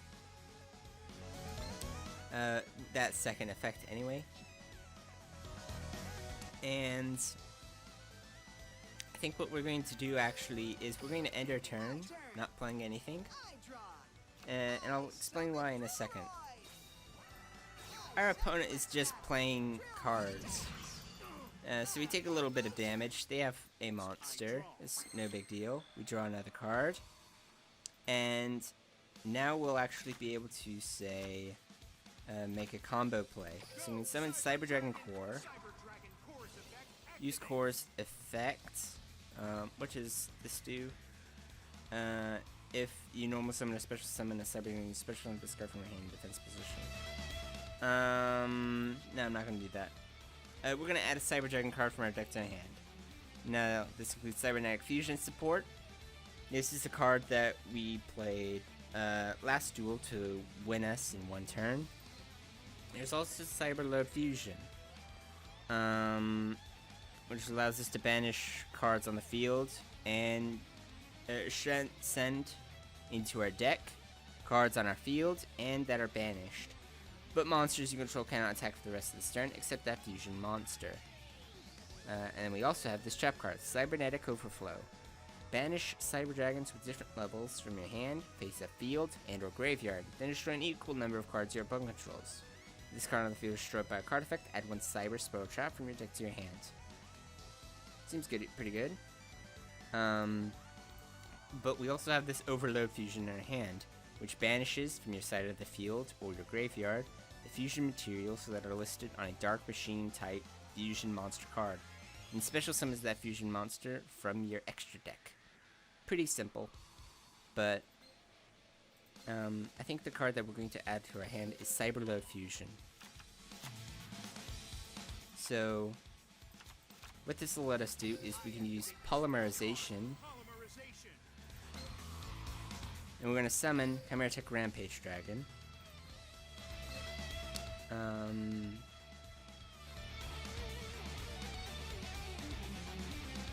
We're going to use the core on our field.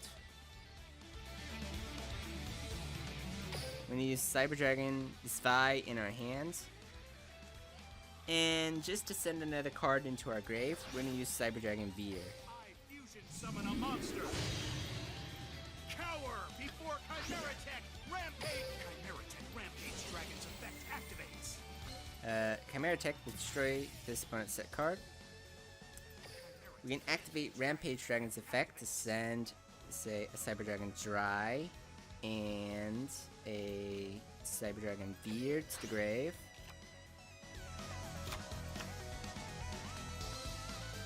And this just gives us additional attacks during the battle phase.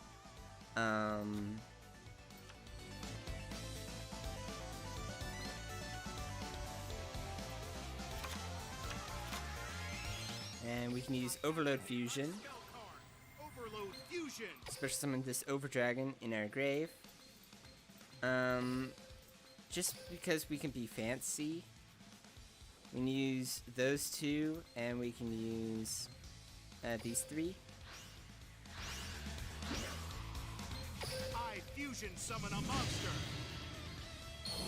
Me, the last monster you'll ever see. Chimeritic Overdragon's effect activates. That gets rid of that, and then we'll also be able to use Cyberload Fusion now. Special summon back a Rampage Dragon, using all of these banished monsters. I fusion summon a monster. Cower before Chimeritic Rampage Dragon. And allows us to use Rampage Dragon's effect again. Send, say, one of those and one of those to the grave. You can kind of go on for a while. Now since we used Overload Fusion, we'll only be summoning with one of our monsters, which is Rampage Dragon. Now, Rampage Dragon, because we sent 2 monsters to grave, you can just attack 2 more times this turn. It doesn't specify monsters, so you actually can attack directly and directly again and KO an opponent just with Rampage Dragon. I played all those other cards to show you that Cyber Dragons are really OP. Yeah. Here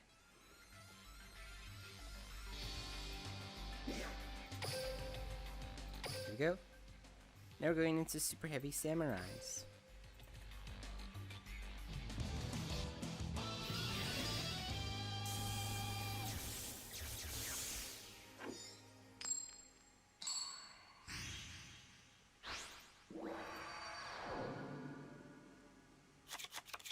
Kaiba, I will defeat you.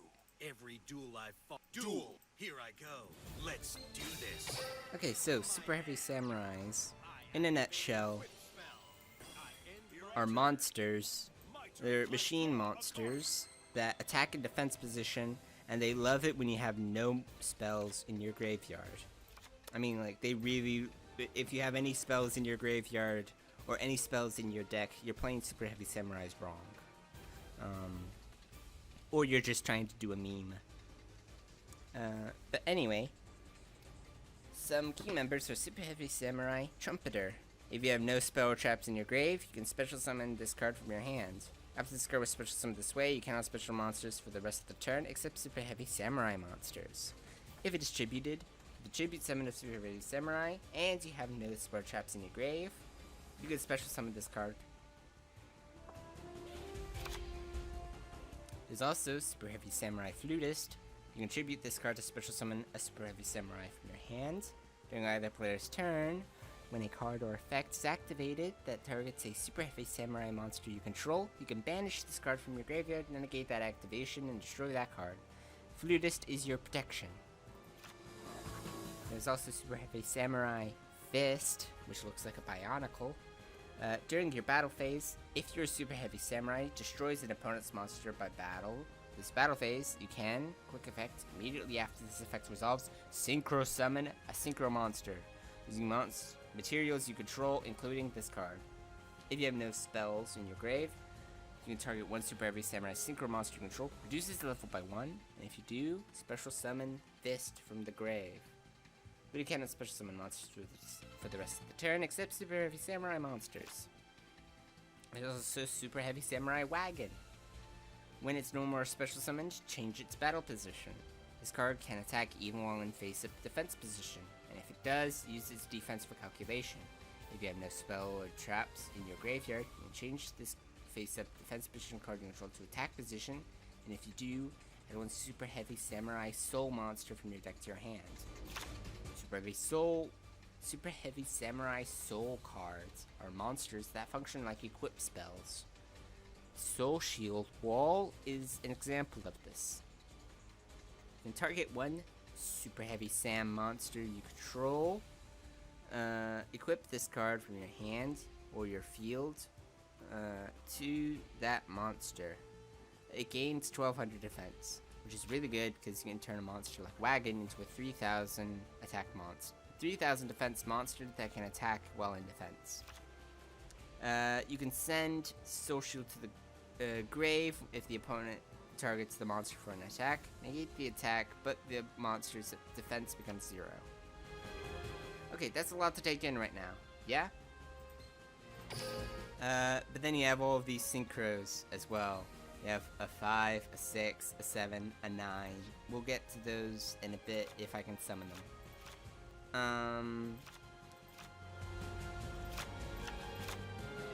So, for one thing, we can summon Trumpeter. I'm counting on you. I special summon a monster. We can normal summon Flutist, tribute Flutist to summon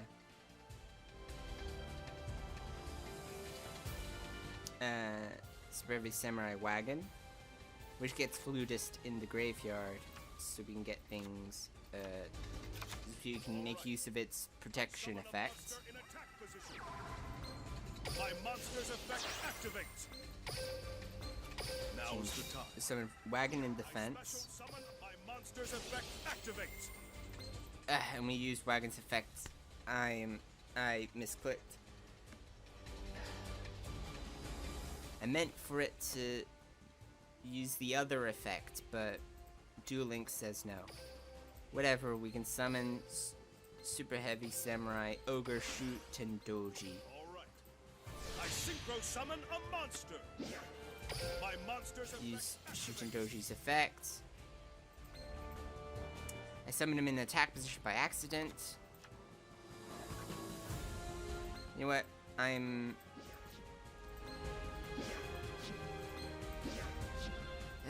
Let's surrender. We probably could win from that, but I am tired and I kind of want to be done. And I'm really frustrated that I'm making mistakes on a deck that I know how to play.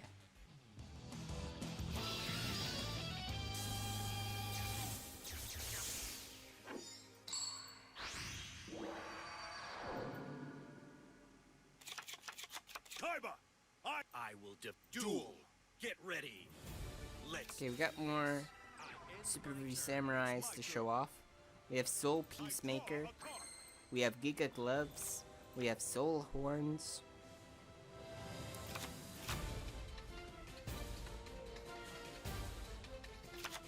Right. So first things first, summon Trumpeter. Always summon Trumpeter. And then we can summon Giga Gloves. Summon a monster in attack position. And we're going to special summon Super Heavy Samurai Sword Master Musashi. In defense position. Defense position, game. Now is the time. I synchro summon a monster. Right.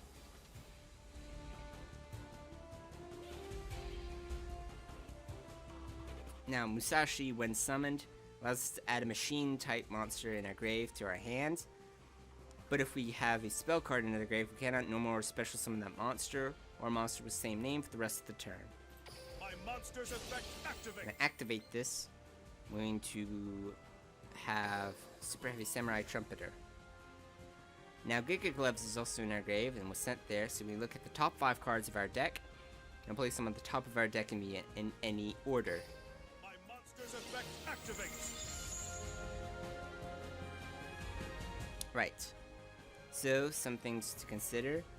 Yes, we want a wagon, and I believe this order sends it from in the order that we want to place them on top. So the last card we choose will be the first card that we draw.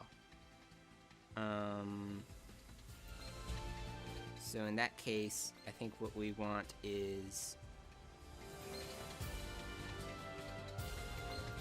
this. And we'll know for certain which card goes where, because if we draw a wagon first, then it's this order, which is a decent order. But if we draw a big Raji first, then we'll know it's another good order. Okay, so because we still have no spell trappers in our grave, we can summon Trumpeter again. I special summon a monster. And we can activate any of these cards, but we can also summon Stealth Ninja. Stealth Ninja's effects, which allows us, is if we have no spell traps in our grave, we can have its original defense to attack the opponent directly. It attacks in defense position, so that can give us 1400 defense. Once per turn during your next standby phase, after this card was sorted by a card effect and sent to the grave, and special summon this card. It's a very good card, and we synchro ladder using it. Here I go. I synchro summon a monster. So there's that. Now we can also equip it with some of these soul cards. For example, we can equip Soul Shield Wall to it to give it an extra bit of